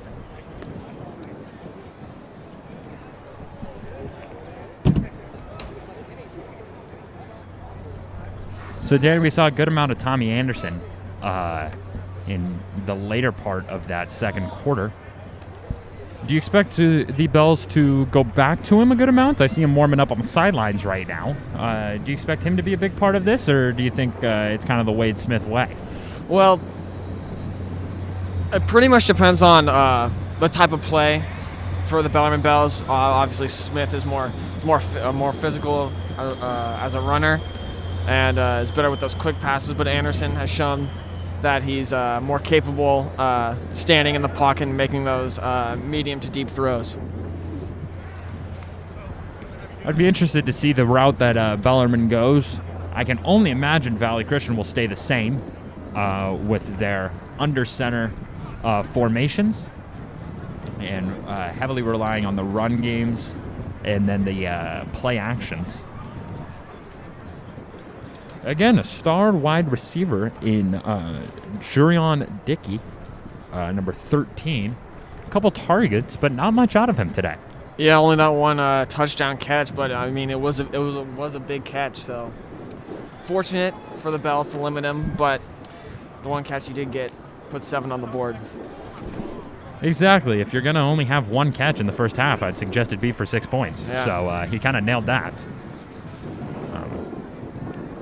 But again, obviously, with the touchdown under his belt, we may look for more targets to Jurion Dickey, but not doing much in the open field, as said before. So 10 seconds here left in the half, and then we will go straight to the field and get some high school football rolling.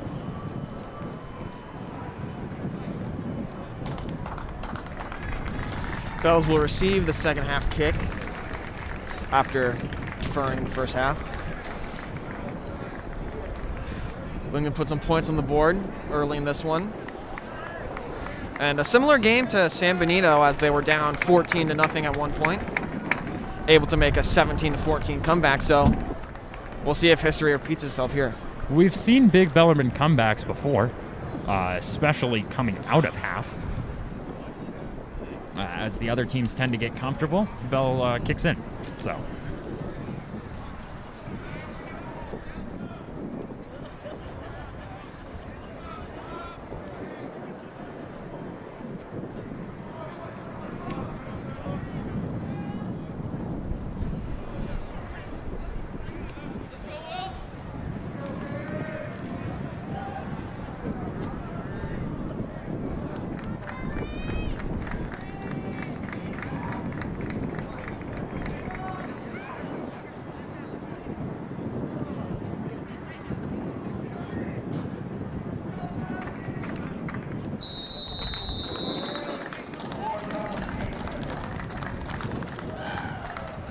The kick by Will Cuddy is up, a liner, and it'll go through the back of the end zone. So the Bells will start at the 20.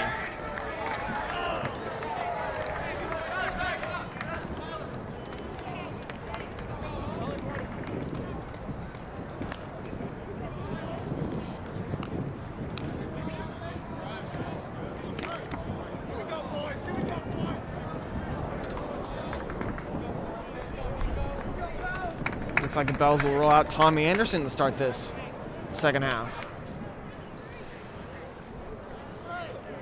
So after some good pass plays to end the half, we're rolling with him here to start the second half. Handoff. Inside. Jackson Sawyer has some room. And a good gain there by Jackson Sawyer, right around the 28-yard line. And Jackson, again, just playing with such quickness, such speed. He showed that off in the last game, especially the Tommy Anderson-Jackson Sawyer connection.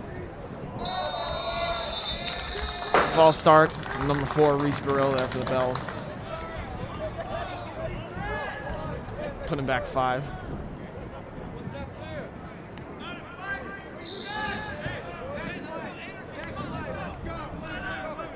So after good play, good run play by Jackson Sawyer, Burrill with the far start. The Bells pretty much back where they started. 2nd and 8.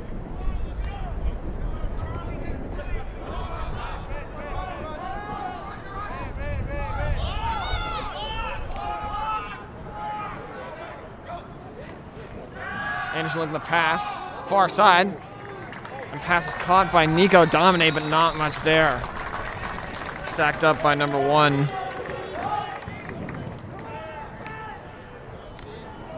It's a loss of 4 on the play. That was Andy Etok, number 1 for Valley Christian there, guarding number 10, Nico Domine, on the right side. So 3rd and 12 now for the Bells.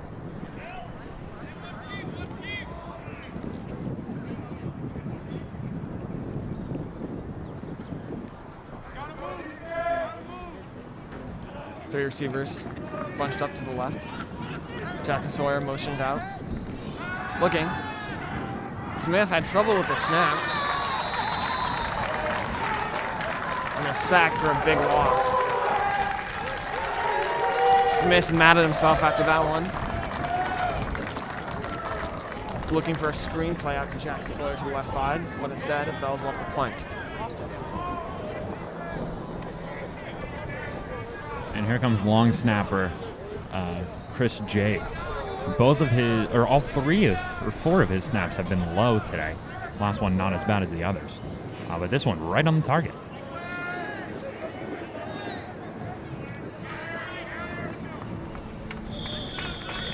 After the punt,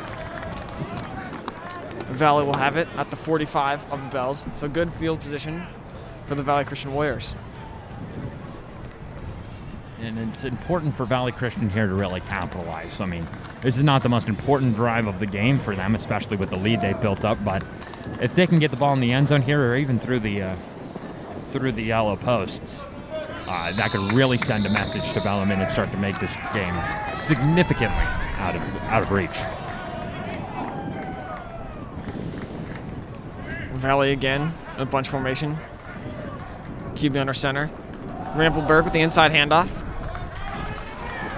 Bouncing off tacklers, number 24 for Valley, but he's driven back. Around the 40-yard line.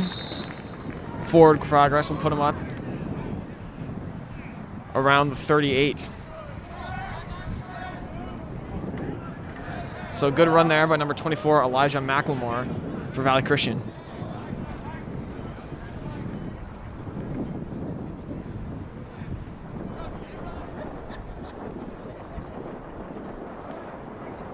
Valley with a 9-yard run there. The start to the drive that they were hoping for, certainly. Let's see if they can replicate that kind of success on this play. Just over 9 minutes left here in this 3rd quarter. Handoff. Reverse.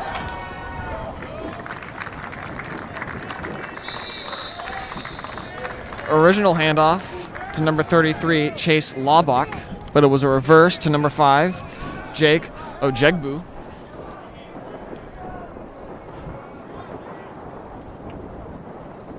Good tackle there by number 4, Reese Burrill. He was the one with the offside, or the false start call early on in this half. They were able to stop. So it'll be a first down for Valley at the Bellarmine 31. QB under center. 2 running backs in the backfield. Handoff to the outside. Tackle made by number 4, Reese Burrill. Again, 2 consecutive plays over to the right side for Valley and 2 consecutive tackles by Reese Burrell. He's going to be an important part of the second half. I can feel it, especially on the defensive side. So it'll be 2nd and 10, or 2nd and 7, after a minimal gain there by Valley Christian. Ball on the 28 of Bellarmine.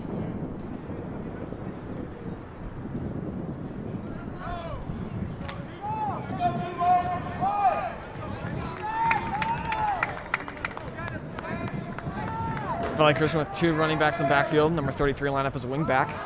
Play action.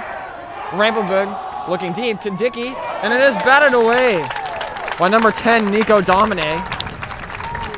There's that jack of all trades I talked about at the top of this game. Punter, punt returner, kick returner, kicker, and now cornerback making big plays on the ball. Nico Domine just tends to do everything. Yeah, Domine really doing it all in this game. Key pass break up there to make it 3rd and 7 for Valley Christian.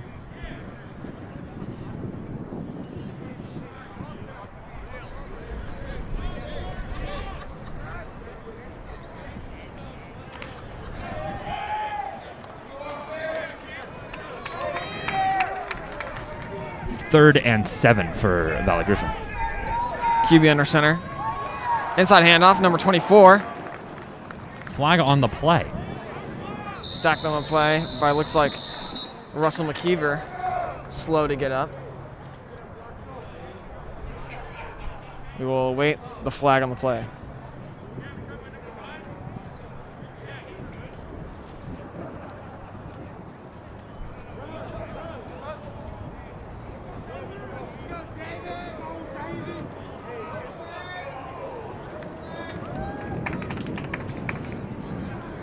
So no flag on the play.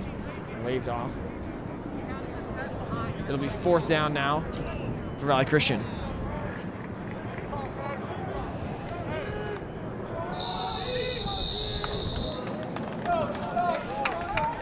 Number 52, Russell McKeever exited the game, but now number 55, David Serrano in for the Bells.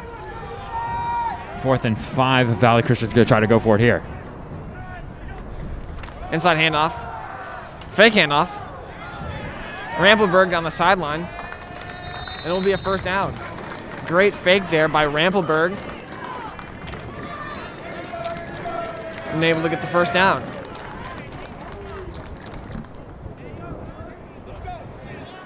So it'll be 1st and 10 for Valley Christian. Inside the red zone at Bellarmine's 14-yard line. Just over 7 minutes left to play in this 3rd quarter.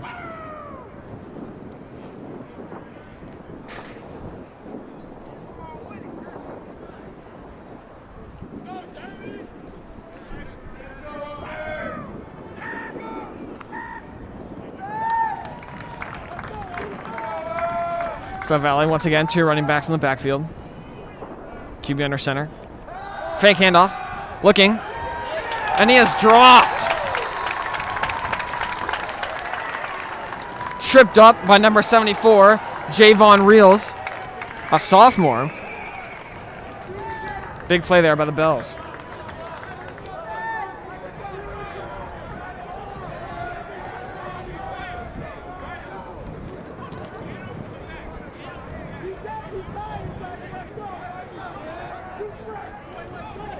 Loss of 7 on the play. 2nd and 17 now for Valley. Dominic Oliver coming into the game for Valley. Another wide receiver threat.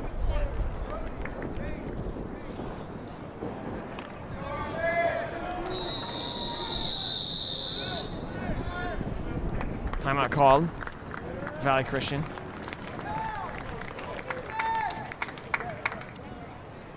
So just under 6 minutes left in this 3rd quarter. Valley Christian still up 22-0 with a 2nd and 17 on the Bellarmine 23.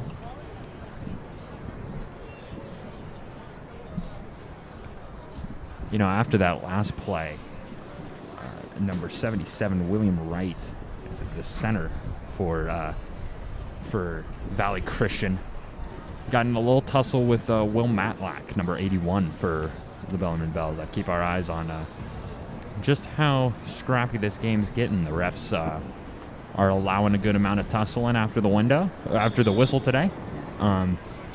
That tends to lean towards more Valley Christian's play style than Bellarmine's. But still, if legal, everything can go on. So we'll see for the 2nd and 17 how the Warriors will respond. Valley Christian now with 3 receivers out wide, 2 to the left and 1 to the right. Quarterback in shotgun. Fake the handoff.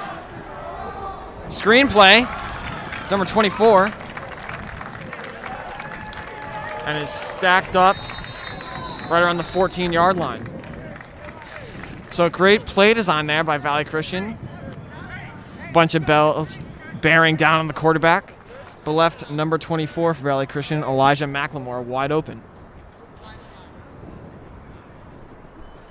And it looked like that throw was a little bit frantic, a little bit of throw out of a pass. He had 3 Bell rushers coming in looking for the sack, and he just kind of threw it, hoping to make some magic happen. Luckily, Elijah McLemore was there. So it'll be 3rd and 12 for Valley Christian on the Bellarmine 15-yard line.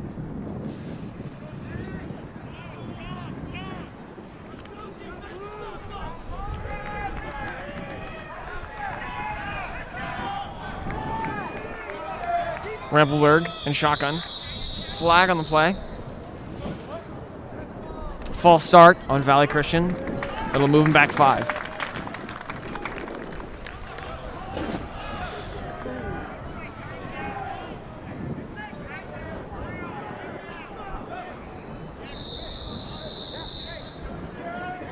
So 3rd and 17 now for Valley after the penalty. Rampelberg and shotgun. Takes a snap. Looking right. Scrambles out. Sees a man. Dominic Oliver. It is broken up. Oh. A flag on the play.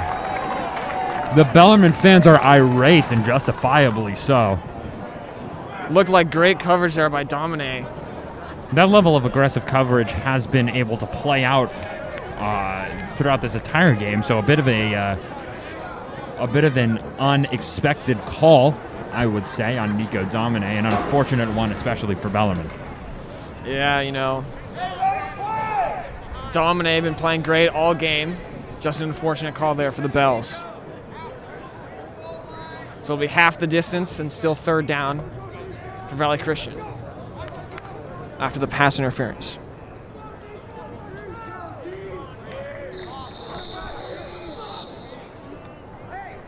So 3rd and 7 from the 10 for Valley Christian. 4:40 left in this 3rd quarter. Rampelberg and shotgun once again. Looking right. Fade to Dickey. And he's got him. But looks like he stepped out. A great play. Dickey caught the ball. But looks like he caught it out of bounds. So Bell's fortunate on that one. Had him on one-on-one coverage against Diego Rocha. But unable to add 6. So Valley will go for it on 4th down, 4th and 7 from the 10-yard line. Rampelberg once again in shotgun, looking to pass here. Looking left side. And it is broken up by Adam Hayashi on the Great coverage. play by Adam Hayashi, number 1. On the coverage against Dominic Oliver, number 9. So the Bells will take over on downs, looking to score some points here with 4:32 left in this 3rd quarter. The Bells are on their own 10-yard line. Not a favorable position, to say the least, but at least they got the ball back, and that's a lot better than giving up 7. Exactly.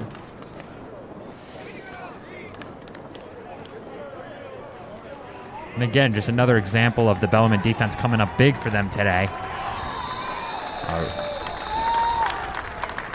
Really performing under the pressure and under the loss today. It's quite impressive. Bellarmine offense looking to get something going after an empty first half. Anderson back out there again in shotgun. Chris Jabe out to his right. Burrell motions. Inside handoff to Jackson Sawyer. And a gain of about 2 on the play. And just around this time last week, this is when Jackson Sawyer really started to take off in the game. So we can expect to see a good amount of him being used today, especially with Tommy Anderson back in the quarterback. Looks like we got an injured player, number 54 for Valley Christian. That's Tim Foster. He's a defensive end and a defensive tackle. Seems to be checking out his right leg. The trainers are on the field, and that's going to bring up a referee's timeout so everyone can kind of talk it over and make sure the guy's okay. Bells was 2nd and 8 from their own 12. 4:08 left here in this third quarter. Still 22-0 Valley Christian. So number 54 looking up, walking off okay. That's a good sign for Valley Christian. We hope that he's doing okay and getting the recovery that he needs. Gets a little pat on the back from number 62, Mark Sizlove. Not a lot out of Mark Sizlove. He's an offensive line and linebacker for Valley Christian, but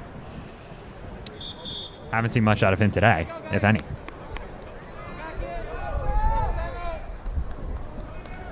Second and 8 for the Bellarmine Bells. 4 minutes and 8 seconds left in the quarter, the third quarter here. Warriors have already burned 1 timeout. The Bells are going to try to make something happen with Tommy Anderson. 4 receivers out wide for the Bells. Anderson in shotgun.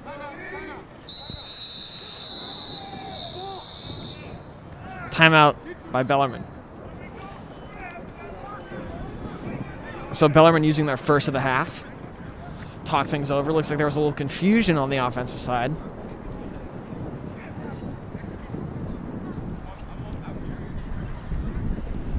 And 2 very historic and great football programs matching off today. The Bellarmine Bells, obviously a long-standing tradition of the Bay Area, and especially of this school, over 150 years of football tradition. And the Warriors finding some big success as of late. Some deep playoff runs. Valley Christian overall, very much known as a football school, but also a music school. Their conservatory has it's got many different artists coming out of it that are doing some big things. It's got a man, Griffin Wace. Oh, and what a catch by Griffin Wace. Just posted up the cornerback, used his size to his advantage, and made the catch for the Bells. Now that's Division I athletics right there. That man's going to the University of Washington next year to play tight end. That's the kind of catch double coverage that you only get from D1. Quick throw again to Wace, and he catches it again. Triple coverage that time. Bells go right back to him, and the hurry-up offense, and gaining some momentum here. It'll be 1st and 10 from the 42-yard line for the Bells. You know, Griffin Wace is the total package. He's got the height, the weight, the speed, the strength. He's strong in his fundamentals, yet not afraid to throw his hands up there and make a highlight play. That's a huge steal for the University of Washington. Anderson is shotgun again, running back to his left. Handoff, Jackson Sawyer cuts it up the middle, and he'll get it to about the 45 for a gain of 3. You can feel the intensity start to bump up on the Bellarmine side, especially through this parent section and then all the way through the bench. The Bellarmines are really starting to get fired up here and try to make something happen. Get some points on the board with 3 minutes and 15 seconds left in the third quarter. So it'll be 2nd and 7 for the Bells. Anderson with the snap. Looking right to dominate again. Makes a toe tap catch, but is ruled out of bounds. Domine with a great catch there. That's a tough catch to make, but also a tough catch to call. I mean, he's falling backwards. Catches it over his head. An amazing catch by Nico Domine. Again, I mean, this man, like I said before, a human highlight reel. He can really do anything out there. Hard catch to try to mark and see if he was in with both feet, especially when he's falling back on his heels like that. But, you know, the refs say no, and it's going to go to a 3rd and 7. So 3rd and 7 here for the Bells. Still 22-0 Valley Christian with just over 3 minutes left to go in this third quarter. On their own 45. Anderson takes a snap, looking to Griffin Wace, but the pass is a little far. It'll be 4th down and 7 for the Bells.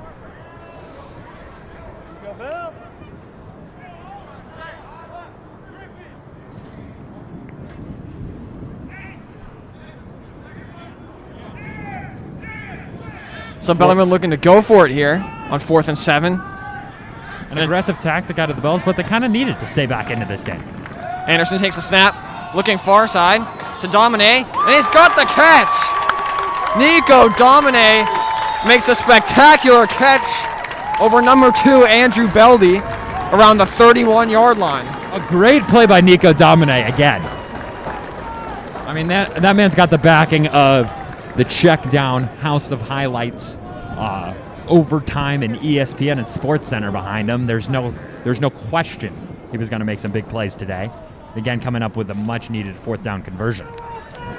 So it'll be 1st and 10 now for the Bells on the 31-yard line.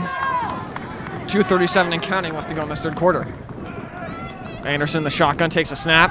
Handoff. Jackson Sawyer's got some room to the near side. A good gain by Jackson Sawyer right around the 21-yard line. We're getting shades of the San Benito Hollister game from last week here. A lot of great plays from Bell, just capitalizing on the holes in the Valley Christian defense. Timeout here. Bellarmine with all the momentum right now. And we're starting to see some of the stars for Bellarmine emerge. Nico Domine, Griffin Waste making some key plays here in this 3rd quarter. You know, big flashy plays by Nico Domine and Griffin Waste, but again, you got to go back to Jackson Sawyer and Tommy Anderson. I mean, that connection is just fantastic, as it was last week. You know, Jackson Sawyer putting up some big plays. Obviously, his 2 touchdowns in the second half last week, but just a consistent showing. You know, he shows up and he gets those gains of 9, of 8, of 11, of 15. It's those kind of runs that really set the offense in motion. And obviously Tommy Anderson, just his awareness to know, you know, now's the time for the run play, now's the time for the pass, and the accuracy when he throws it. That combination in the backfield, you can't ask for much better. Yeah, and just putting the ball up to make his playmakers make the play. And, you know, he's done that here with Domine and Griffin Waste. So it'll be 2nd and 1 for the Bells on the Valley Christian 22-yard line. Bells looking to capitalize on this good drive. Diego Rocha to the left-hand side on the wide receiver. You do see targets for him from time to time. Flag on the play. Quite the late flag, but they got around to it. It seems like all of Valley Christian decided to jump offsides for that one. Then a bit of a delay on the referee's part, but he got it out there and called it a day. Looks like it'll be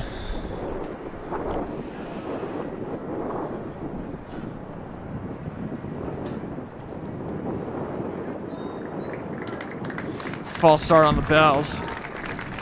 So that's not what you want there on a 2nd and 1. Move back to 2nd and 6 now for the Bells on the Valley Christian 27.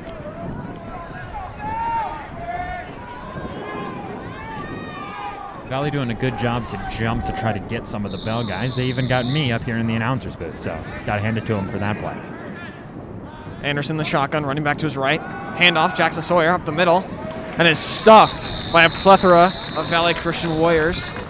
He's met most notably by Darius Souders, number 21, the senior, 6'3", 190. Put a quick end to his run up the middle. So Bellarmine after the offsides. And now in a 3rd and 5 from just around the 25-yard line. Anderson with 2 receivers out wide, running back to his left. Handoff once again. Jackson Sawyer will fall ahead for a gain of about 4. Just tripped up ever so slightly. It's now going to be 4th and 1. And if they're going to go for it on 4th and 7 around the 50-yard line, I can only imagine Bells are going to try to go for it again here. Tommy Anderson staying on the field. Nico Domine also staying on the field, but in the wide receiver position, not the punting position. It's 4th and 1 here for the Bells. Around the 21-yard line. In the chain gang for Bellarmine, the event staff is going to bring out the old orange flags and see if they actually got it this time. If not, it's going to be 4th and inches for Bell. We await the call.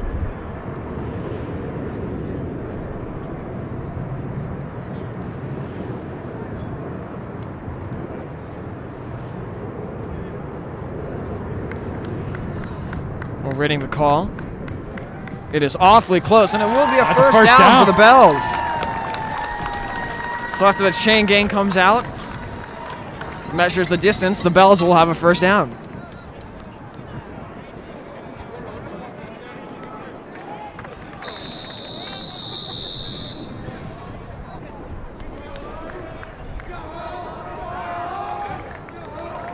So 1st and 10 now for the Bells on the 21-yard line. Just over a minute left to play in this third quarter. Anderson the shotgun. 4 receivers out wide. Looking to his left. To DiVittorio. He dives but cannot make the one-handed grab. Almost makes an amazing play there. We could have had 2 ESPN highlight weeks in a row if he had converted that. But, I mean, it's hard to make those catches at the pro level, let alone at the high school level. So he drops it, and we're going to try it again for 2nd and 10. Yeah, DiVittorio with a nice route, just also a tough throw.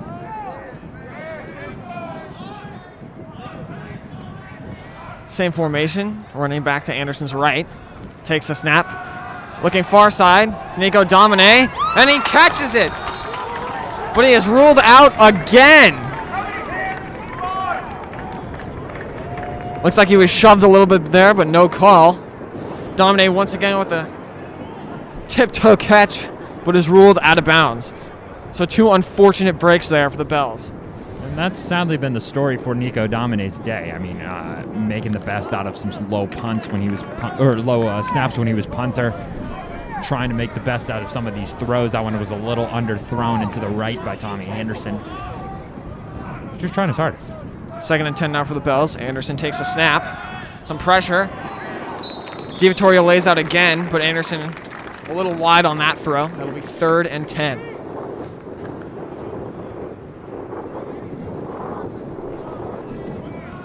It'll actually be 4th and 10 for 4th and 10. the Bellarmine Bells. So 4th and 10 for the Bells. Looking to go for it here. This is going to be a hard 4th down to convert. Ball on the 21. They're clearly in kicking range, but they're going to try it again because they need some of those major points, not just 3. This was the first quarter. I would expect the field goal. Fake handoff. Looking to Griffin Wace over the middle and is decked by number 6 for Valley Christian. Wace slow to get up. Bit of a low hit there by Valley Christian. I mean, Griffin Wace went up to try to check into him, and, the helmet meets the stomach for Griffin. Unfortunate turn of events for him, but nonetheless, no conversion. The defensive unit for Bellarmine will come onto the field with 39.1 seconds left in the quarter, in the third quarter. Valley still up 22-0 with their ball on their own 13. So Bellarmine, after a great drive, stymied at around the 21-yard line. So Valley takes over on downs. Bellarmine player late to get out on the field. Valley trying to take advantage. Looks like a gain of about 5 for Valley Christian on that run play. This will most likely take us to the end of the third quarter. Valley Christian holding on to their 22-0 lead.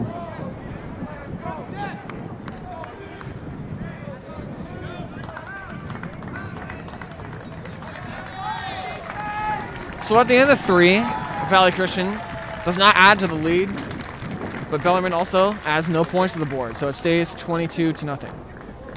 At the start of the fourth quarter, Valley Christian will be at their own 20, and then will be 2nd and 3.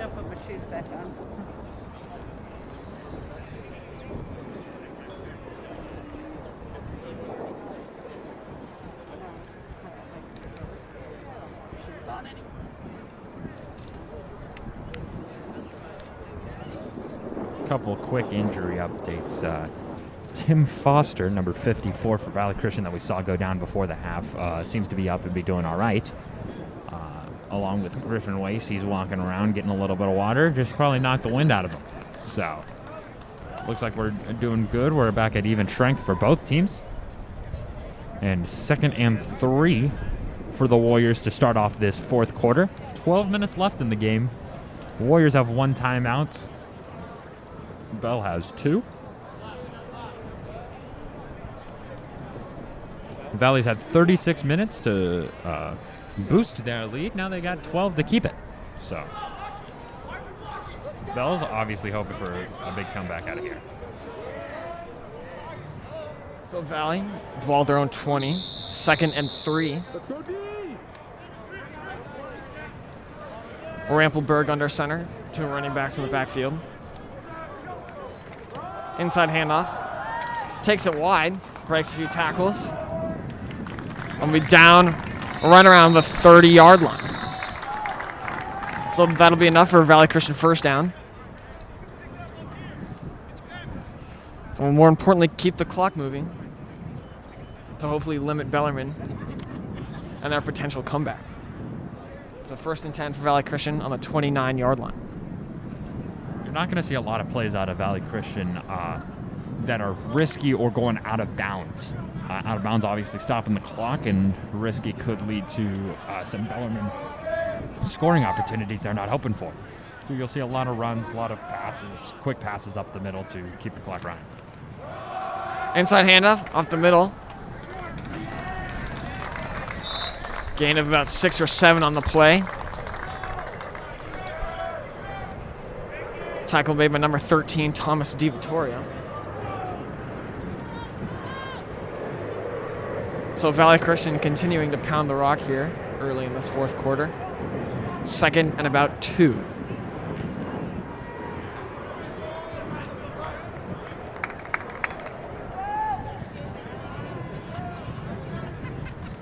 Inside handoff once again.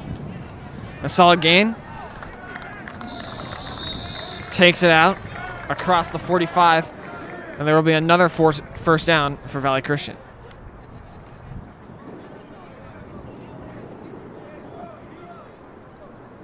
That run there by number 24, Elijah McLemore.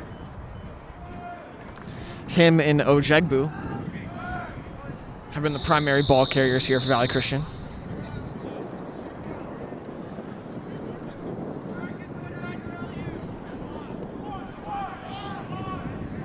Looks like we have big number 63 for Valley Christian exiting the field.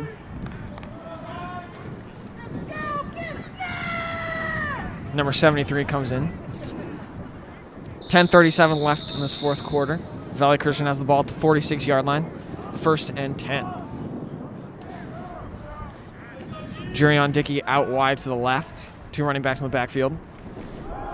Inside handoff to number 5, Ojegbu, and he has some room. Across the 30, across the 20, and he is gone. So a long touchdown run for number 5, Jake Ojegbu. Puts the Warriors up 28-0.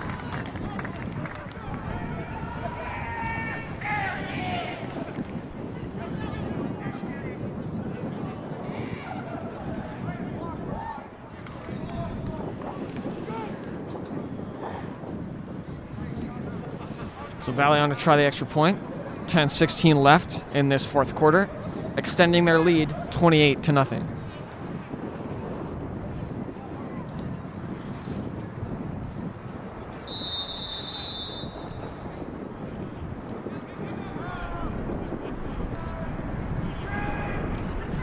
Kick is up, and it is through for Will Cuddy. So Warriors trying to pull this one farther and farther out of reach for the Bells as they tack on to their lead.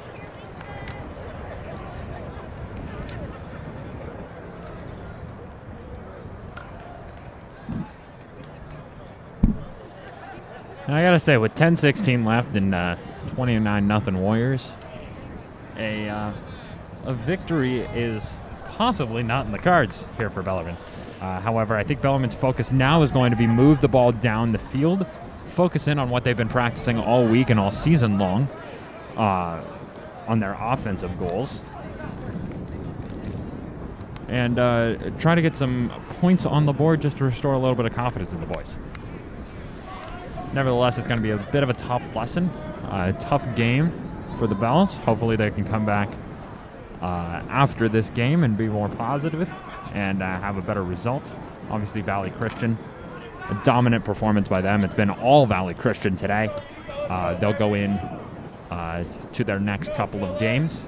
I believe their next game's against St. Francis. They'll come into that with much more confidence. Valley Christian ready to kick it back deep to Nico Domine and Philip Miller. The kick is up. Miller with the catch. And is dragged down right around the 20-yard line.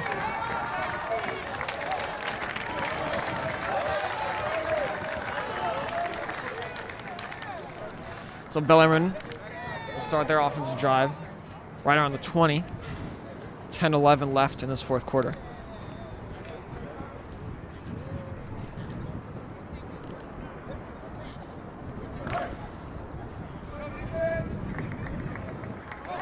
You know, despite the score, we've still seen some great performances here for the Bellarmine Bills.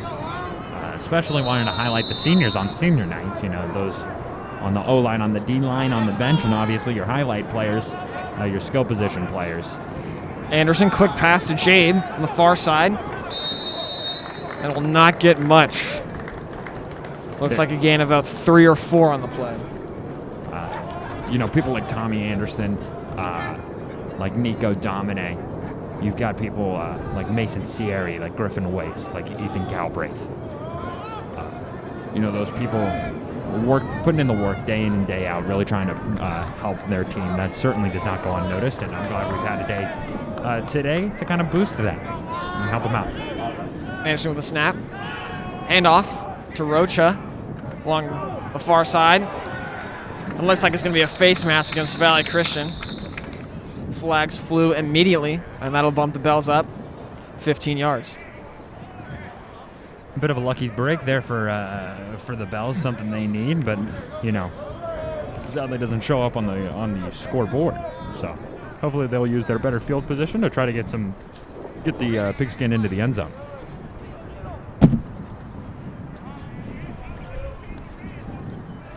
Penalty will bump the Bells up to their own 40. It'll be 1st and 10.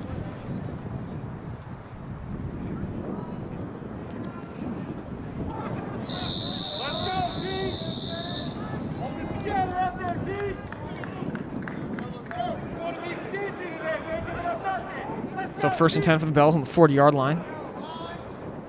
2 men in motion to the near side. Anderson shotgun takes a snap. Looking that way, rolling out. Can't find anybody. And is hit as he throws it out of bounds, so it'll be 2nd and 10.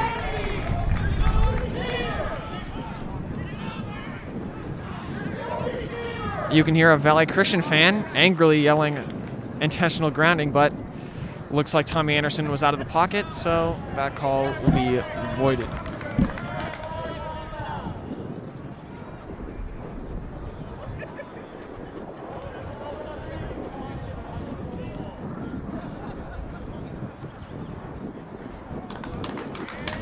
And the flag does come. To the dismay of Bellarmine fans, intentional grounding, 5-yard penalty, with also a loss of down.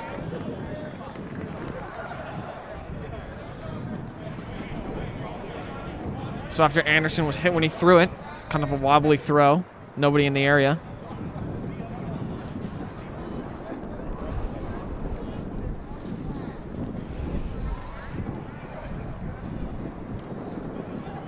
Wade Smith comes back into the game to replace Anderson. And Tommy's played good today. You know, sadly the score doesn't show it, but he's been having some good passes. You know, not as dominant as his performance last week. However, he was able to have some pretty big receptions, especially due to Griffin Weiss and Nico Domine being on the other side of that ball.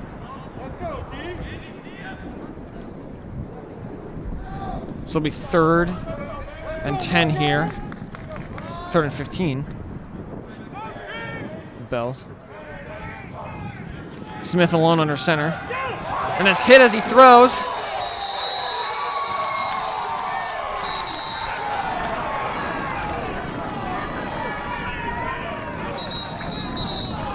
The call on the play will be an incomplete pass as Smith's arm was coming forward.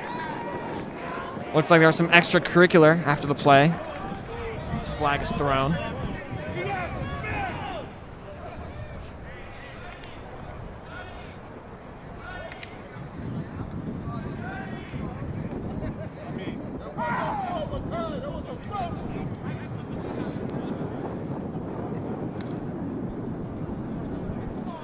refs discussing here. 9:04 left in this fourth quarter.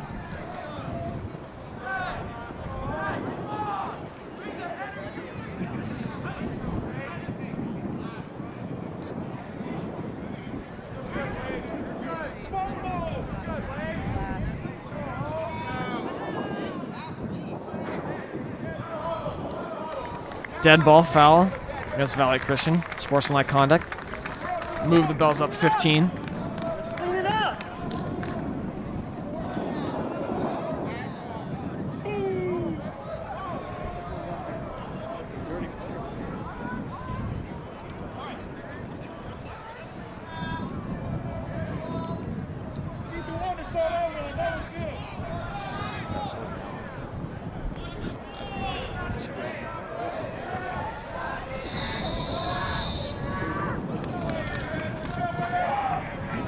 Looks like it'll be 4th down and 5 yards for the Bellarmine Bells on their 45. Wade Smith in.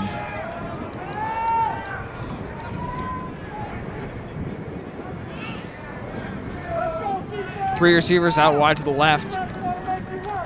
Jackson Sawyer in the backfield. Smith takes a handoff, looking, and is bottled up immediately. No room on that play for the Bells. Number 50 for Valley Christian got in there immediately. Nehemiah Musaka. So it'll be a turnover on downs, and Valley Christian will get the ball once again deep inside Bellarmine territory.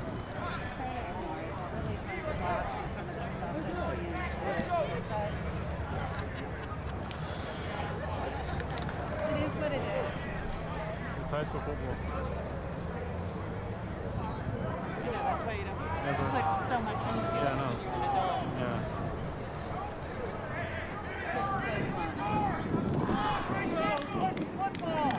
So it'll be 1st and 10 for Valley Christian at Bellarmine's 37-yard line.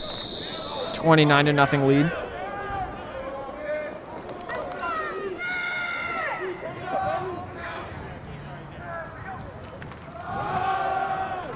Handoff Flag on the play. to number 5, Jegbu, goes nowhere.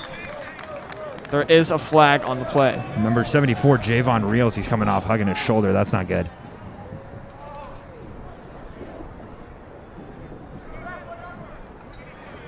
Takes off the helmet. The trainers are attending to him. And Javon's a sophomore. Really hope that he's okay. And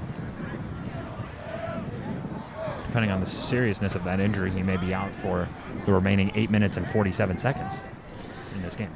So after the false start by Valley Christian, it'll be 1st and 15 from the Bellarmine 42. 8.5 left to play in this fourth quarter.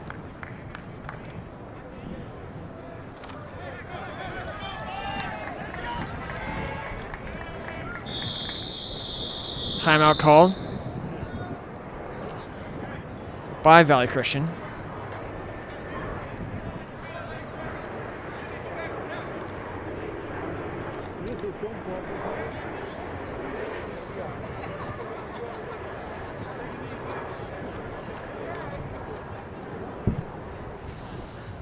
So with this one most likely wrapped up, Bellarmine is on to play Archbishop Mitty next week. We played a close game against Valley Christian last week, so that should be a fun matchup. Valley Christian will go on to play St. Francis, who St. Francis lost 49-7 against Sarah last week. Sarah, powerhouse in CCS. So 2 good matchups next week for both these teams.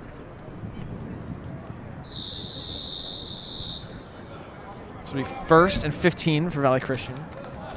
On the Bellarmine 42. Rampelberg in shotgun. Handoff to Dickey to the near side. Breaks a few tackles. And will fall right around the 30-yard line.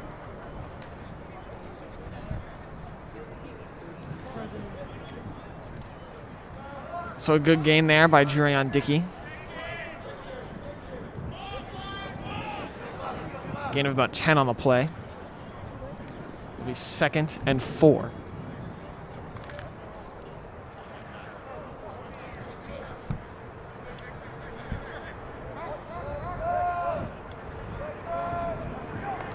Rampelberg looking to pass again.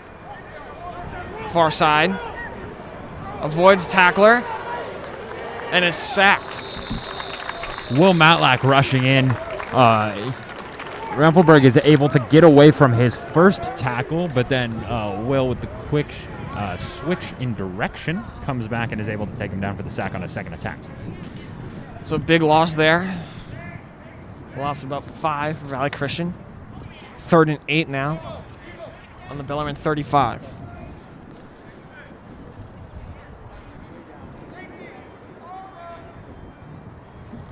Just over 7 minutes left to play in this one. 29-0 Valley Christian.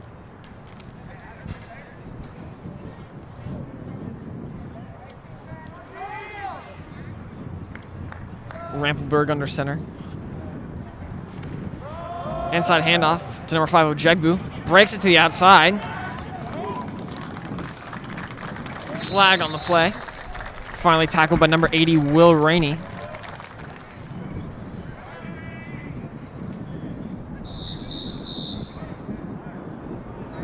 Holding on the offense. So this one will be coming back.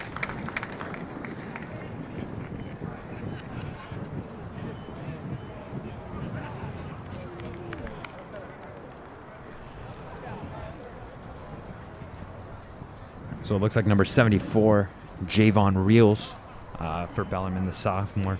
He's getting some tape on his left-hand shoulder, just making sure that he's okay. He looks to not be in an intense amount of pain like he was when he was coming off the field, but obviously the jersey and pads are off. He'll be done for the day.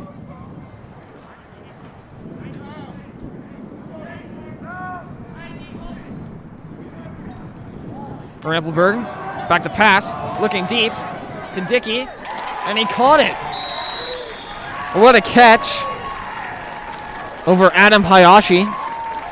Used his body. Both Adam Hayashi and Reese Burrell, number 4, looking for the flag on the play. There looked to be a big push-off by Dickey on that, but no call for the refs, and it'll stand as a first down and goal on the 7-yard line. So it'll be 1st and goal from the 7 after that catch by Dickey. Only his 2nd of the day. Has also had a few carries. Ojegbu and McLemore have been the primary ball carriers in this one. Halfway through this 4th quarter. Timeout called by the Bells.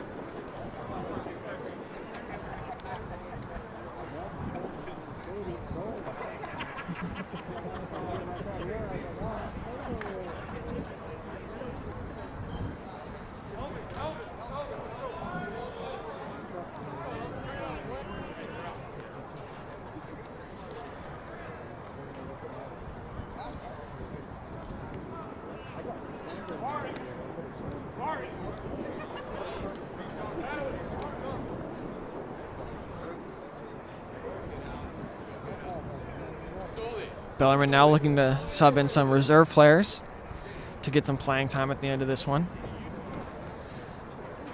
as this game is most likely out of reach with just under 6 minutes left to play. Valley Christian up 29-0. Again, the focus for Bellarmine here is just to be putting up some points on the board, getting some good plays, and send them back into the locker room with a string of good plays, maybe a string of good drives, and remind the boys what's needed next week when they take on Midi.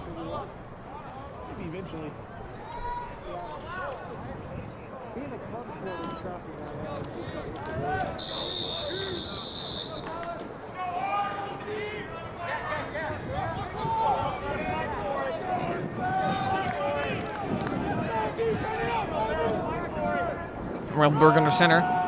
Handoff. Cuts it back. It looks call on the field is touchdown, but there was a a flag on the play. Danny and I both got to it at the same time. There's a flag on the play. It looks like number 50 for Valley Christian. That would be Nehemiah Musika is down with a left leg issue. Here come the Valley Christian trainers onto the field. Try to help him out. Another referee's timeout just to make sure he's all good. Quite the large move back for the ball, so the penalty will go as a holding against Valley Christian. But we will resume play after this injury is taken care of.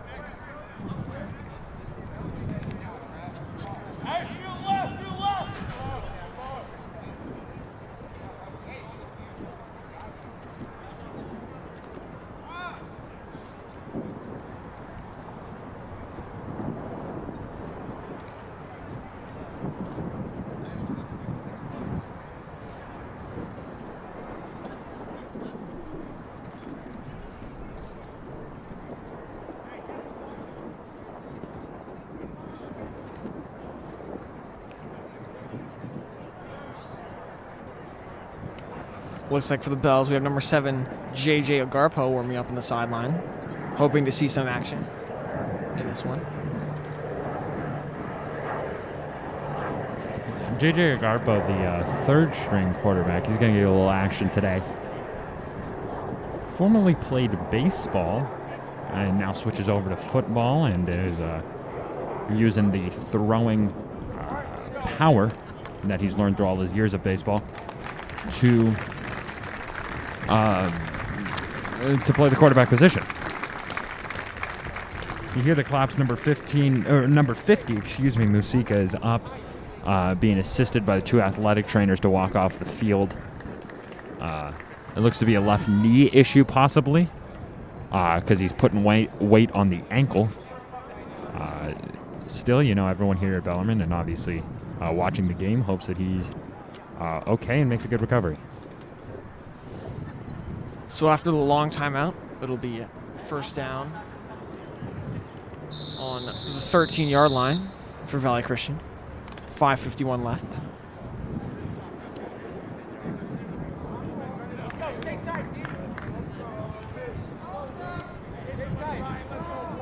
Rampelberg under center. Handoff to Ojegbu. Looking for the outside. Cuts it back. And he will be in for the touchdown. That is another Valley Christian touchdown. Puts the score at 35-0 for the Warriors. They're just pounding it on. They're not letting up in the late stages of this game. Yeah, you notice how Bellarmine is getting some reserve players in there, but Valley Christian keeping their starters in. Looking to add more. I think it's just an experience move. I think they're just trying to give the starters as much playing time, especially in a game where they can make mistakes, and maybe start trying out some of the things that they've been working on in practice in a game-like setting. Yeah, that makes sense, especially with a shortened season, not getting as much film as you normally would. Kick is up and through for Cuddy. Flag on the play, though.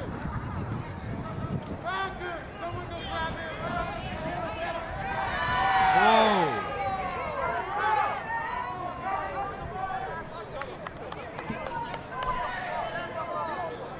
Number 82, Ryan Packard, gets into it a little bit with the Valley Christian team, and then the ref's got some harsh words and also uses his hands to start pushing him off and throws the flag. I can only imagine it's a flag against Packard. So emotion starting to show here for Bellarmine. The frustration, not the outcome they necessarily wanted. And you can't blame them. It's a hard business to be in when you're down by so much trying to play a football game, and then when you've got another team that's not afraid to show their emotions and their happiness with how they're playing, tensions can start to rise.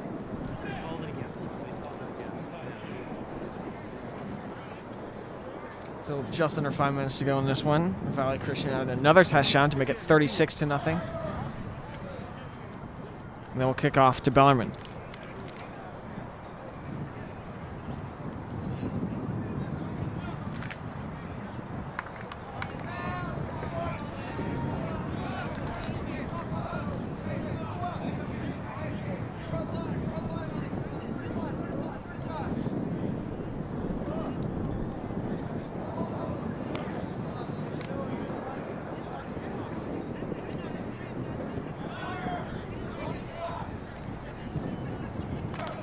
Some fresh faces here for the Bells on special teams. Number 88, Josh Thompson. Number 9, Dalen Benrostro. To name a few. But still in the back, Philip Miller and Nico Domine again trying. New kicker for Valley Christian as well. High kick, short kick. Rolls to the 30. Domine looking to make something out of nothing here, but it's tripped up. But number 15 for Valley Christian. So Bellarmine will start their drive at right around the 25-yard line.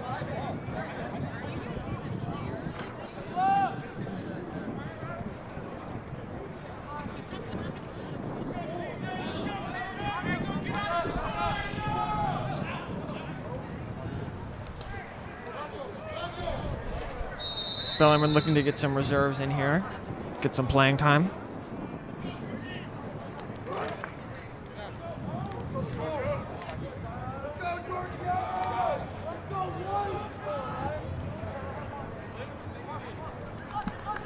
JJ Agarpo out there for quarterback now. Number 21, Jack Lance to his left. Handoff to Lance. He's got some room to the outside.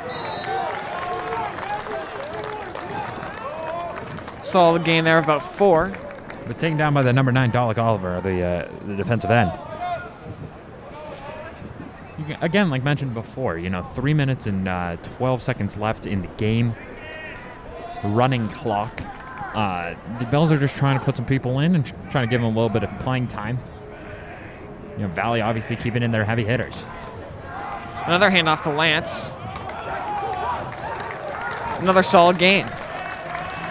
So 2 good runs there by number 21, Jack Lance. Jack Lance coming in, putting up some big numbers, some big gains. Maybe trying to show the coaches, hey, maybe I deserve a little more playing time. Enough for a first down for the Bells. 2.5 left here in this one.